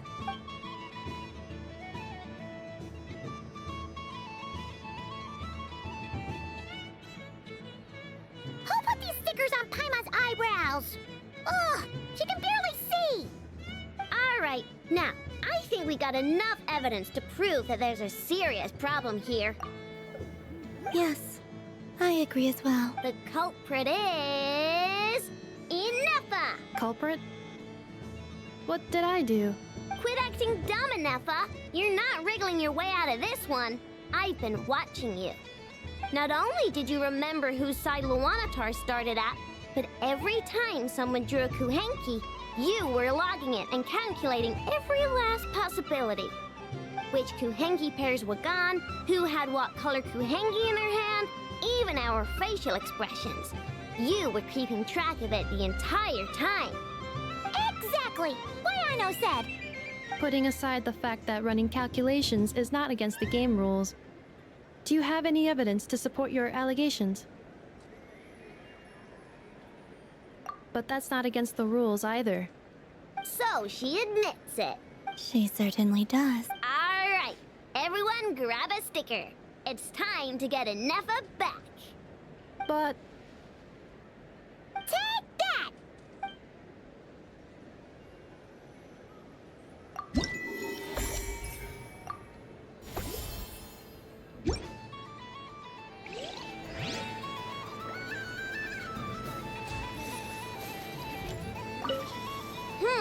I'm never playing games with you ever again, Nefa. Ooh, moon prayer candy. Sweet. Is it okay if I grab a whole bunch? Psst, Columbina, turn around.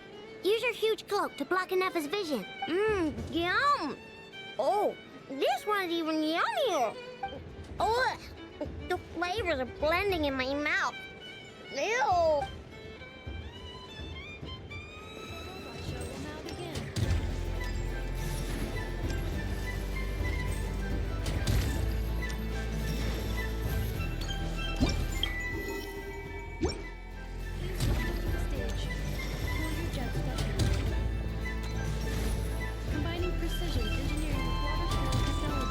This high-performance sprinkler fires powerful, controlled balls of water for up to 14 seconds at a time,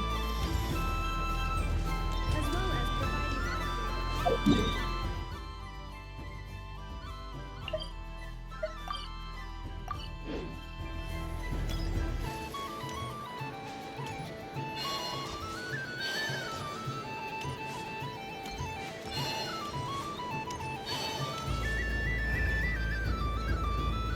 Days. I prefer sunny days. Ah, well, you are as warm as the sun itself, Moon Goddess. Very well. I believe your spirit animal has to be this most adorable chic badger. Wow! Thank you, Mr. Talking Magic Lamp. Have a very happy festival, Moon Goddess. Lance? That's you, isn't it? Shh. It's our little secret, my dear traveler in Paimon. Okay, sure, but why are you here selling sugar sculptures? Everyone celebrates in their own way. After gazing into the abyss and spending time around gravestones all year, what better way to relax than to see sunny smiles on the faces of the living? Besides that, I like to think of myself as a fair judge of character. I dare say matching personalities to confection suits me rather well. That's not what Paimon was talking about. Aren't you afraid that your true identity might be exposed? Should I be? There is all manner of magic in the air this moon prayer night. Thanks to the work of the great mage, I see Miss Columbina is hiding in plain sight. Why should I not do the same? Why miss this rare opportunity to enjoy a special evening in my true form? Fair enough. You got a point there. People who don't know you will probably think you're just a talking lantern. Well, now that we see eye to eye, what brings you here? Not a certain... Ah, well, actually... Here, see for yourself. Oh, this is... How wonderful. A beautiful idea. Yeah, we just met Barca, and he said that having everyone draw their own section was kind of boring. So, he did your bit for you. Ah, Varka. Ever the maverick. I see his artistic skills are truly one of a kind. In that case, I shall paint something on Mr. Albedo's behalf in a short while. What? Why not now? Ahem. Welcome home, Moon Goddess. Whew, that was close. Hello, Flint. She recognized you right away! What keen eyes you have, Miss Columbina. Especially considering they are shut. I did not see you. Rather, I sensed you. I can sense the fluctuations in Kuvaki all around me. One would expect no less of the moon goddess. Might I interest you in some candy? Yes, please. Excellent. I shall make some for you right away. Hmm? Something the matter, Miss Columbina? What about my spirit animal? All the other children carrying sugar sculptures are talking about it. Wait, is she taking the test seriously? Ah, my apologies. How could I neglect that? You are quite right, Miss Columbina. Every one of us has a magical creature living in their heart. Would you permit me to help you find yours? Yes, please. Do you prefer the day or the night? Night. Which of the 4 seasons is your favorite? Winter. Think of a perfect day. What is the weather like? Sunny, rainy, or perhaps cloudy? Rainy in the morning, sunny at night. What kind of answer is that? Forests, lakes, and open seas. Which do you prefer of these? I like them all. Imagine you opened your very own shop. What would you sell there? Moonlight, I think. Wow! My mom would totally shop there. It wouldn't cost anything. You'd just need to visit. Aha! I believe I know what your spirit animal is. Here, for you. Oh, it's a Kohenki! Indeed. A free-spirited being with a deep love for all things here in Nodkrai, who selflessly lends her aid to as many people as she can reach. It is the perfect fit for you, Miss Columbina. Thank you. It would be my honor. But you shall have to forgive me. We have known each other for quite some time. I doubt there is any answer I could give that would come as a surprise to you. So instead, would you accept this sugar sculpture as a token of our friendship? It's a lantern. Hey, why don't you two go enjoy your candy over there? Paimon wants to try out this spirit animal thing too. Right, Flint? Come on, play ball. I got this drawing done. But I want to hear Paimon's answers. Ah, but it'll probably take ages. Paimon's a complex soul. And we don't want your candy to melt while you wait, huh? Oh. Okay then.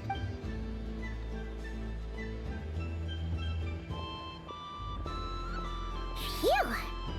Nice excuse, Lady Paimon. That was some quick thinking. Yeah, no thanks to you. Although, help next time. It's sweet. Is that Lockaberry? I wonder what flavor the traveler got. This way, this way! It's the candy-selling lantern! I'm coming! Of course, traveler. Maybe we can share? Yes.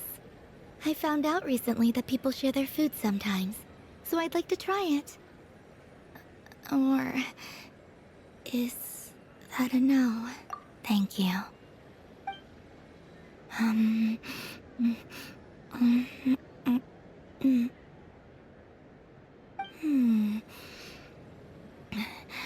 Yours is a little more sour than mine.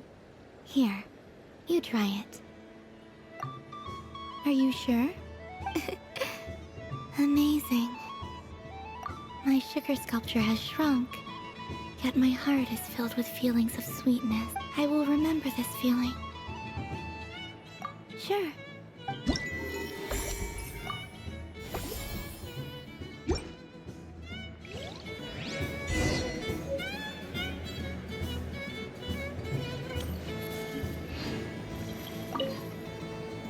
I've seen Lenny and the other children play this game before. Candy. Would you mind if I took a handful extra? I'm sure the children will enjoy them. I must say, Columbina, you really have changed. You never used to show this much consideration for other people, even when prompted. I'm sure Sandrone would agree when I say... I like the present version of you better.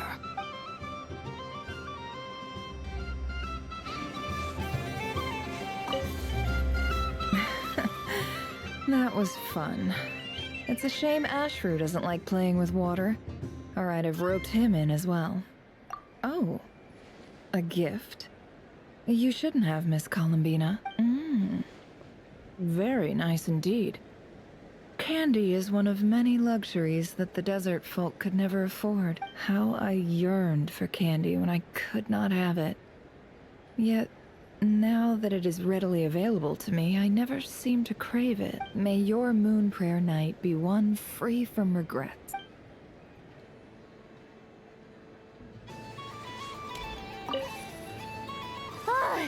I just had a water fight with two Fatui Harbinger. Aw, man. This feels kinda wrong. Like, shouldn't we be the ones giving you candy rather than the other way around? I guess I'll just take one. What flavor is that? It tastes like getting a mouthful of muddy grass. After being rear-ended by a blunt-horn rhino, then face planting the ground. I'll never get this taste out of my mouth. It's delicious.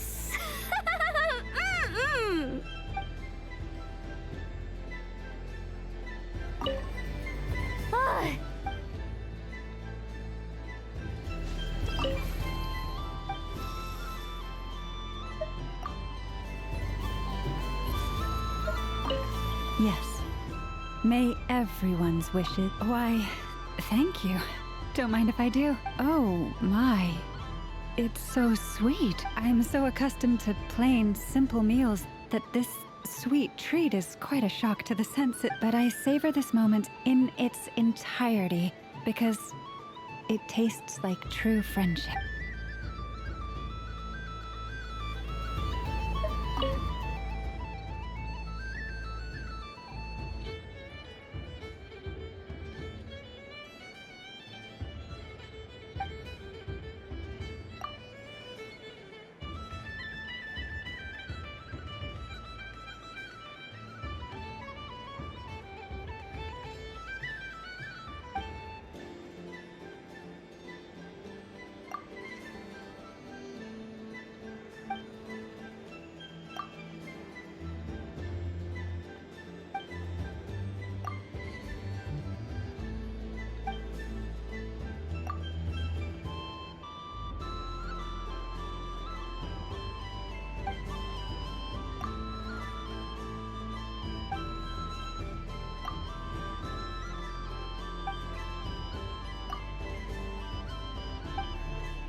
Done being a do-gooder yet? Thanks for coming here with me, Hat Guy.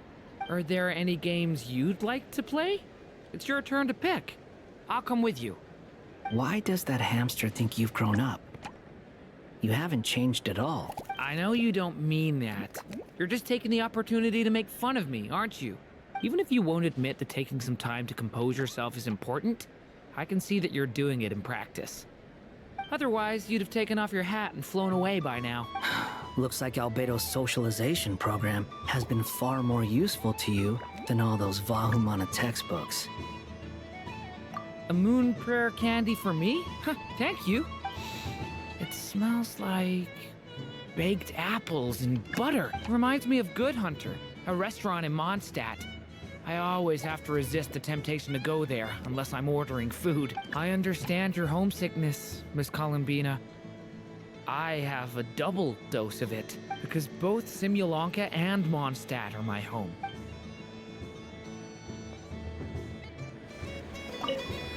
Done being a duke? Thanks for coming here. Are there any... Why does that happen? I know you don't mean... Even if you won't admit to take... Otherwise, you'd have taken... Looks like Albedo's social... I thought you'd actually spend your precious time doing something more worthwhile. Everyone has to take one? Well, fine. I'll take mine.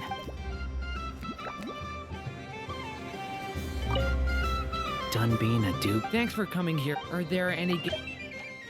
Hey? Why does that head... I know you don't... Even if you won't admit... Otherwise, you'd... Looks like...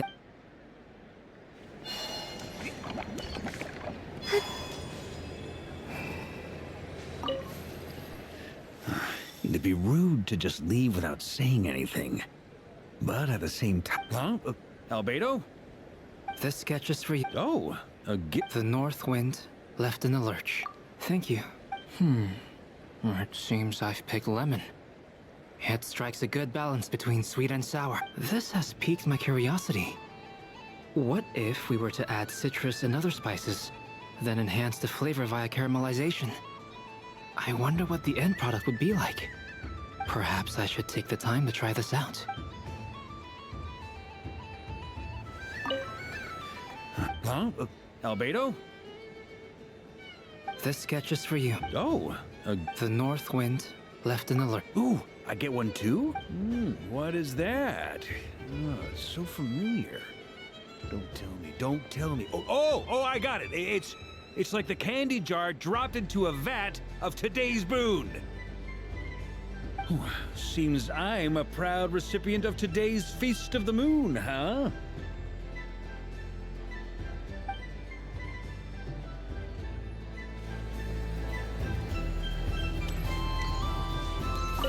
Up for another round of fish blast? Of bye-bye bad fishies? Oh, bless my fluffy tail. Dottore has never seen candy shaped quite like this before. Why, it shines like a lovely crisp. Let the feasting begin. Oh, sweet as a tomato bathed in sunlight. Thank you very much. You truly are a friend to the Dottore. Please share the rest with other people. I am sure everyone will fall in love with the taste of pure...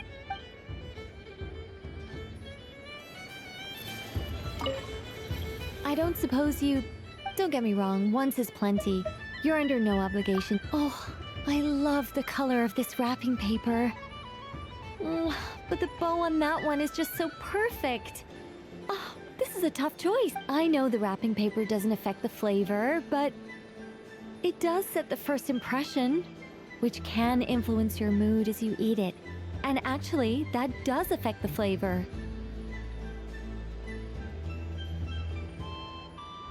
I have to listen to my heart and pick the one that I can really build a bond with. It's the only way to eat candy. Oh, but look at the shape of this one. How lovely. Ah, this choice is getting harder and harder.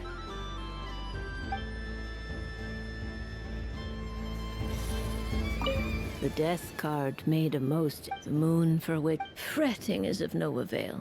Ah, you're such a polite child, Miss Columbine. But we elders have already partaken of our fair share of stories in this world. Enjoying candy, keeping up with the hip and groovy trends of the day. Oh, these things should be left to youngsters like you. I hope you don't misunderstand me. I do not intend to lecture you or reject your kindness.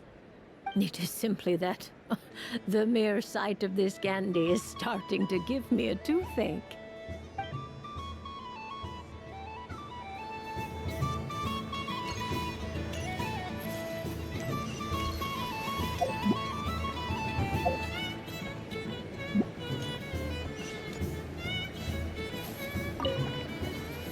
Dottore's whirligig. Come ride on a...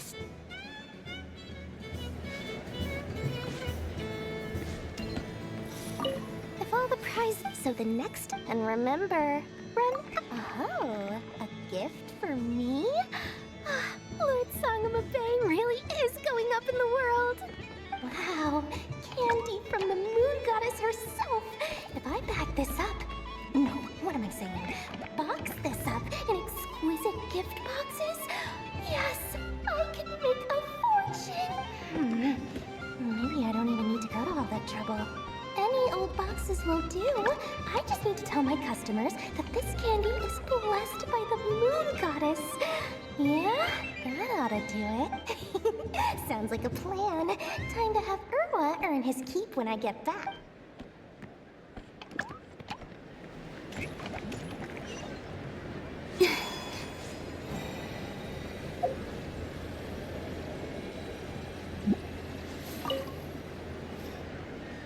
Traveler. Hey there, Columbina! Are you done checking out the festive amusements already? Are you sure you don't want to look around some more? You might not get... Right now, what I'd like to do is...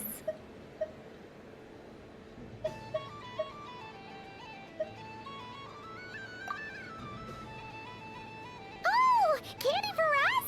Thanks a bunch, Columbina! Don't mind if we do! Whoa! This one's intense! But it's so tasty! What about you, Traveler? How does yours taste? Oh, sounds good! Paimon's drooling now! Are there any more, Smetnik? Yes, I will... Hey, gotcha! Sure, this one. And here we go. One per person. It's so sweet.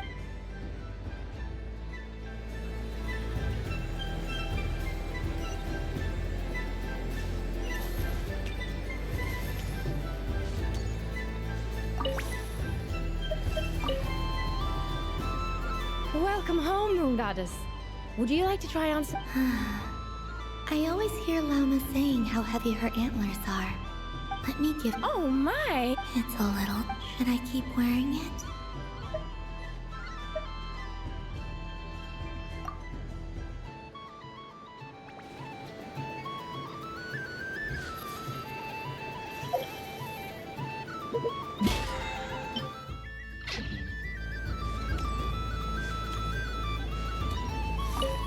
Something about festive lighting always... This is most thoughtful of you, Miss Columbina.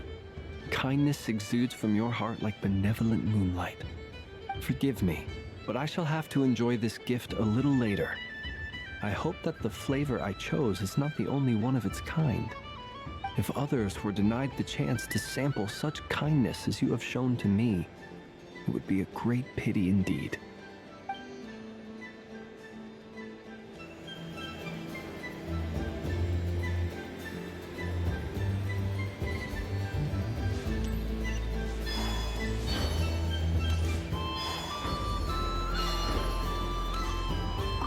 Happy Moon Prayer Night, adventurers. May you have a lovely evening.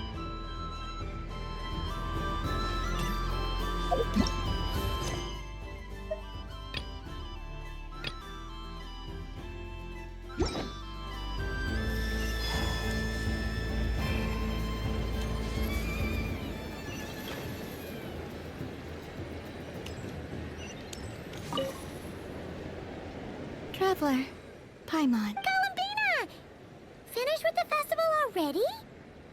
Okay. No need to rush. Just take it easy.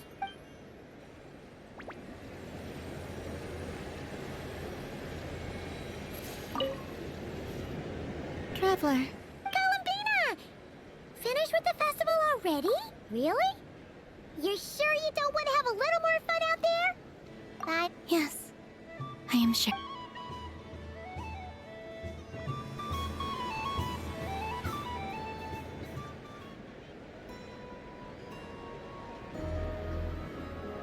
This was the most fun I've ever had on a moon prayer night. Everywhere I went, people were saying, "Welcome home." And there were friends at every turn. I only wish it could last longer than one night. Yes, you're right. The moon prayer blossoms. Ooh, look! Look! Moon Prayer Night has come.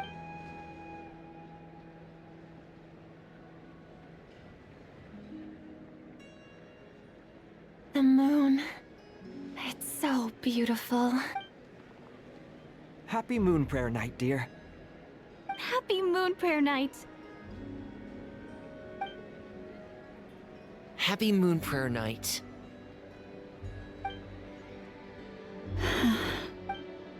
Aww.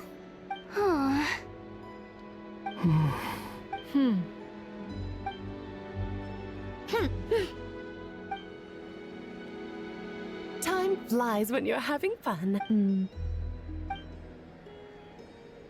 Oh, looks like the time has come. Columbina. You're heading off, then? Yes, to the ruins you mentioned. And from there, back home to the moon. Wait! I know? At least... Take one of our craft shop's crumb cookies up to the moon with you. You know, for a snack. Sure. Why not? The Curatorium of Secrets believes in proper farewells. No story should be left without a satisfactory end. Never. Farewells are an important affair for the Ratniki, too. We never know when we might meet again. Haha! And here I thought grand farewells wouldn't suit tonight's mood. But I suppose friendly passion is not to be stopped, eh?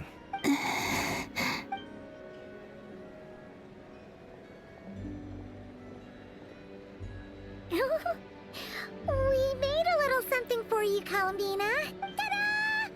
What is it? A Moon Prayer Night greeting card with drawings by all of your friends. You did mention that you'd like a portrait done, so I took the liberty of creating one for you.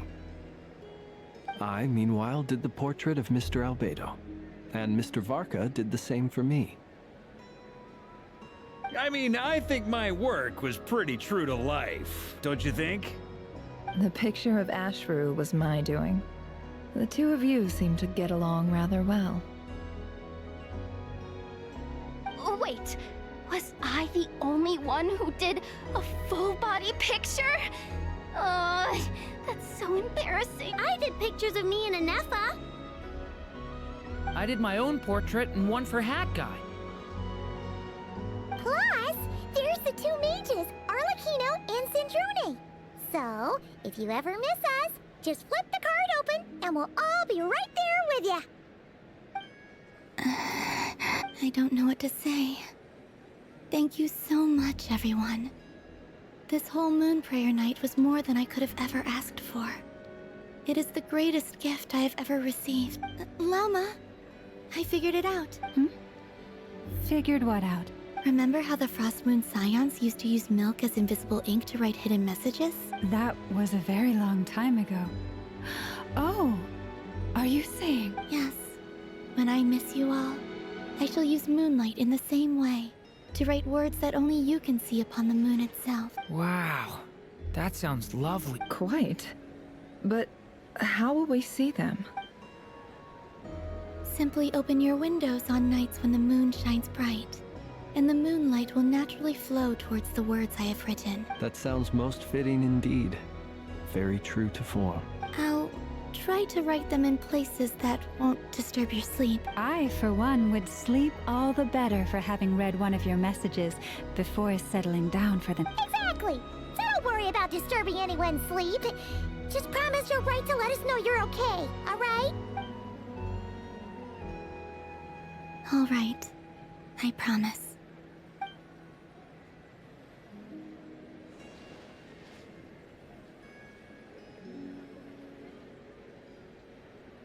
In that case, Columbina. I'm ready. Very well. Let's go.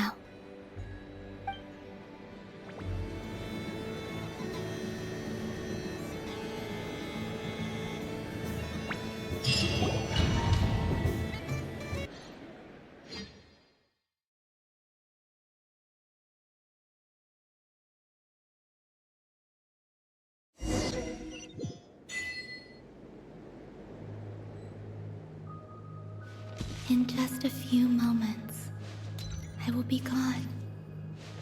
I still don't know what to expect on the moon. Will I really be able to send messages to my friends? The Kuhenki, the animals of Nodkrai. I'll never get to see them again. I wonder where I'll be when the next Moon Prayer Night comes.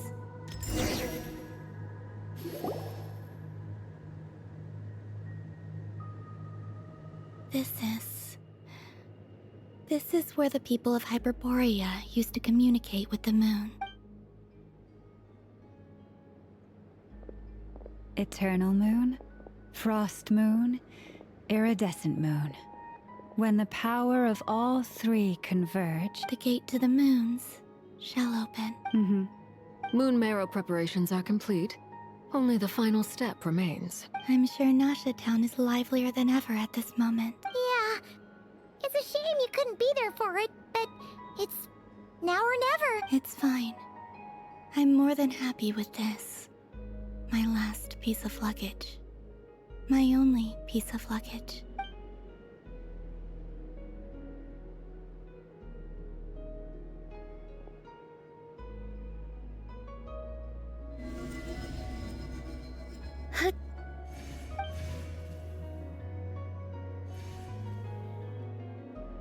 I can already feel the moon calling to me.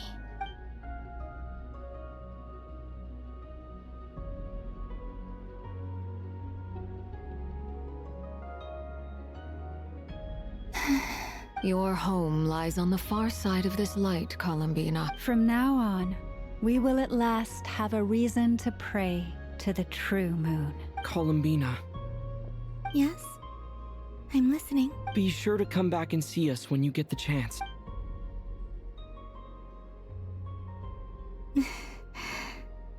Of course. But if that chance doesn't come, then remember that you have friends on this planet. People who will miss Columbina. Yes, I will. Thank you for everything you've done for me. And remember, come night or day, the moonlight shall always connect us. Well then, farewell, my friends.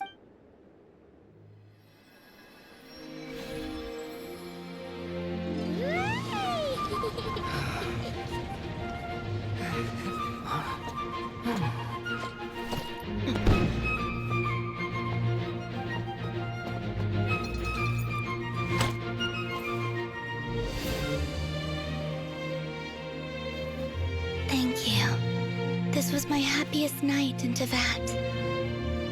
Farewell, Columbina.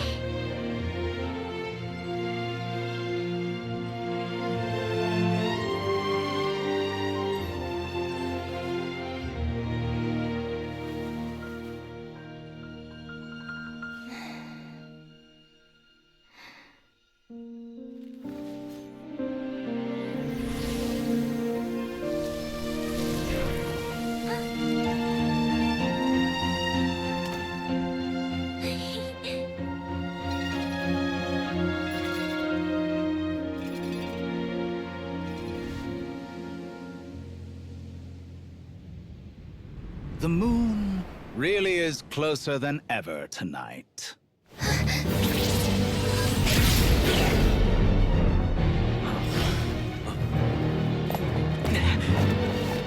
Columbina. All 3 moons in one place. Time for one final experiment. Reason, life, death, time, and space. They all believed I would fail.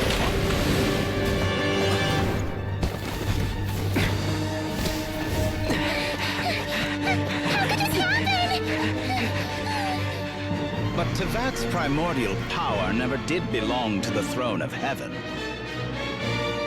And now, they are mine.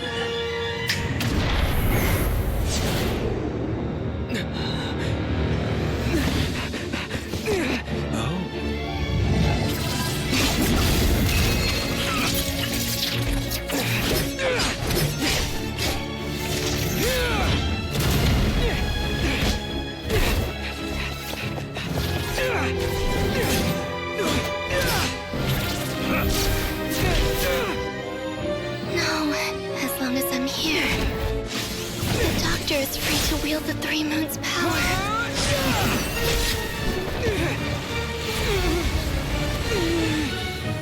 It's the only way.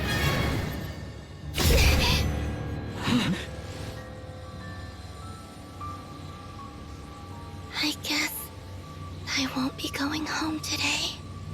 Columbina! No!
Are you alright?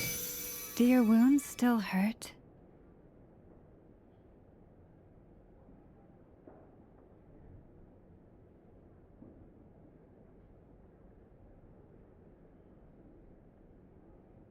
I had someone prepare a little medicine that could prove effective. Take it if you need to. In that case, let me relate the contents of the call we made to Alice after the incident occurred.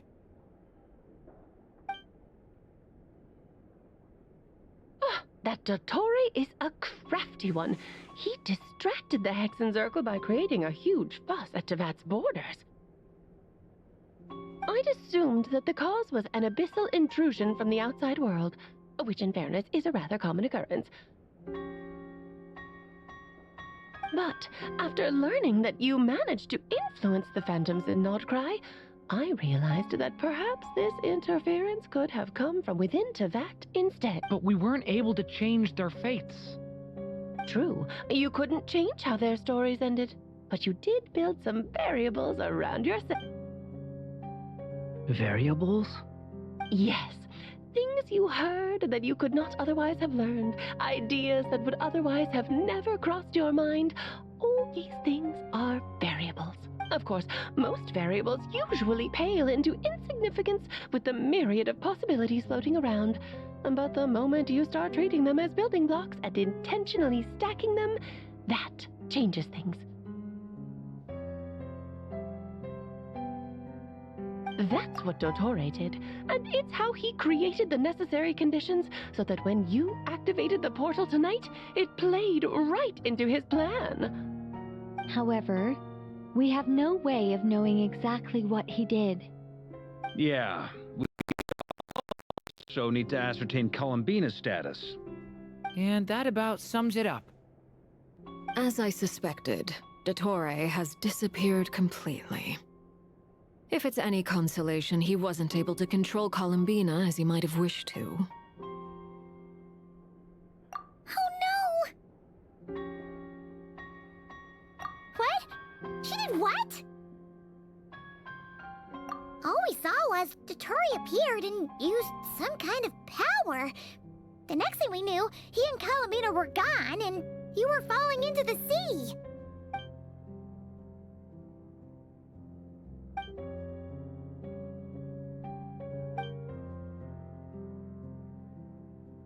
So, Columbina intentionally opened the moon gate and escaped into the same mysterious world as Rerir and Thalindith. Sounds like bad news.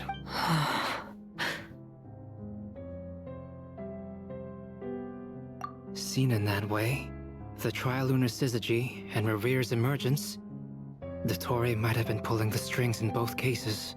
According to Miss Alice, he is attempting to transcend his destiny and finish an experiment that only a god might complete. An utter lunatic. Wait a sec, where's Hat Guy? Seems like he'd want to be here for this. He took off with the Dodo communication device after we spoke to Alice. He said he had a hunch that he wanted to investigate by himself. The look on his face was terrifying. I've never seen him like that before.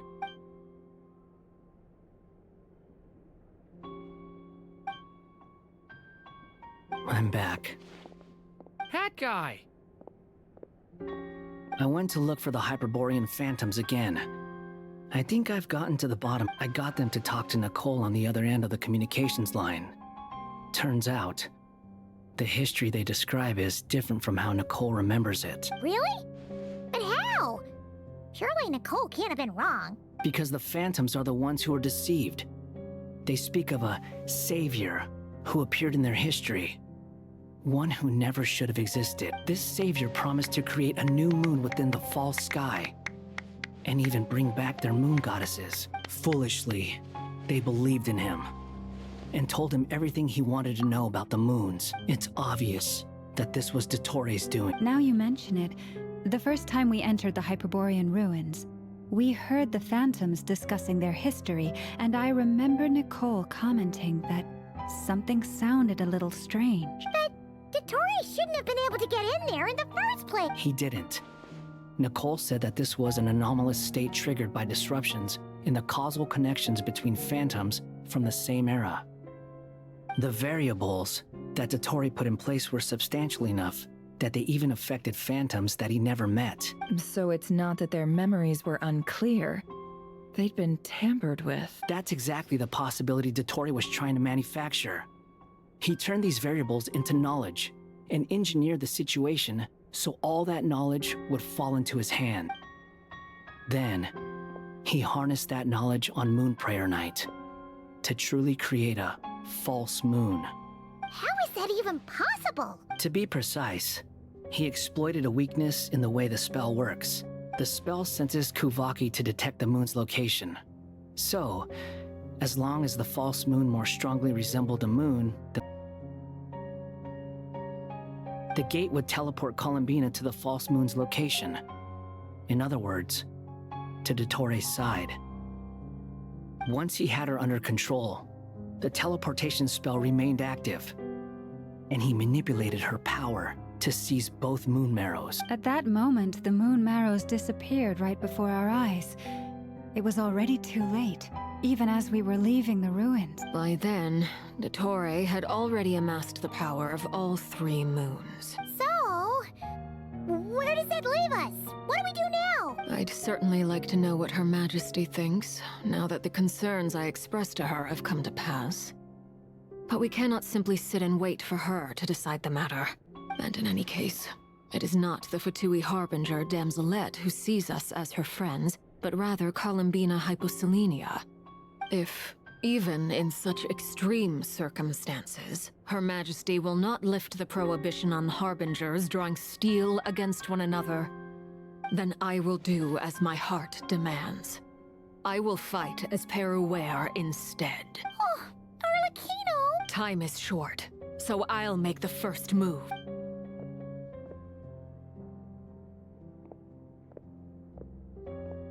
Whew.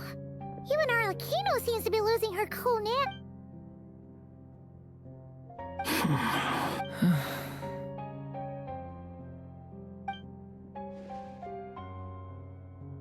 All right. Lose those dejected looks for a moment and let me get a word in. It looks bad, I won't lie. Very bad, in fact. So Dottore's pulled some real dirty tricks to gain the upper hand. For now.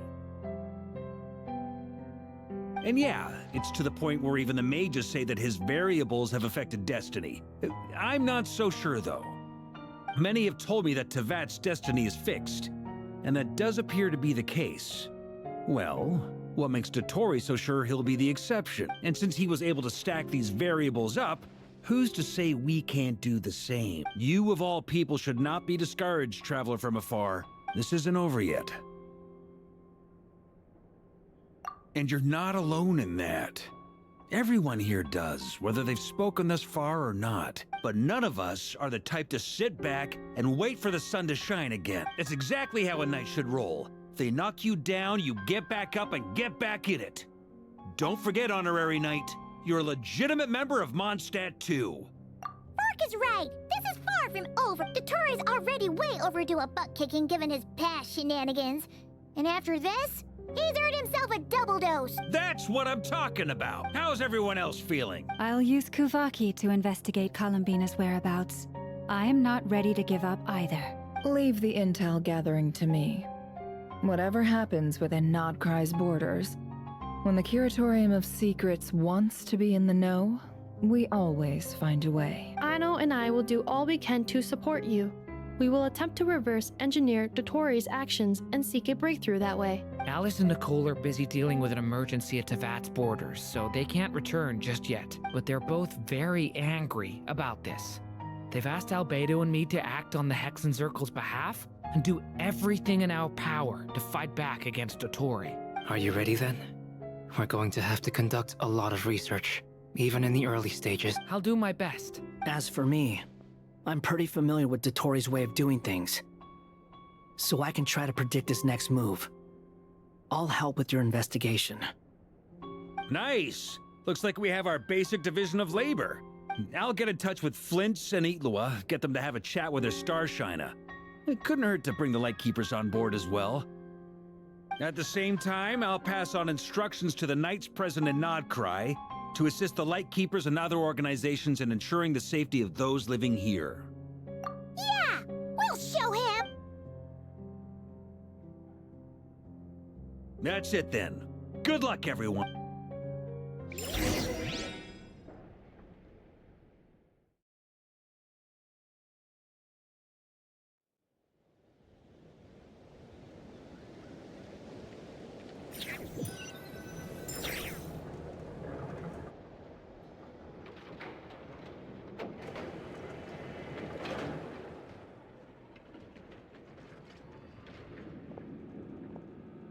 I never thought that Columbina would become my real name. It went from being a Fatui code name to something my friends call me. And remember, come night or day, the moonlight shall always connect us.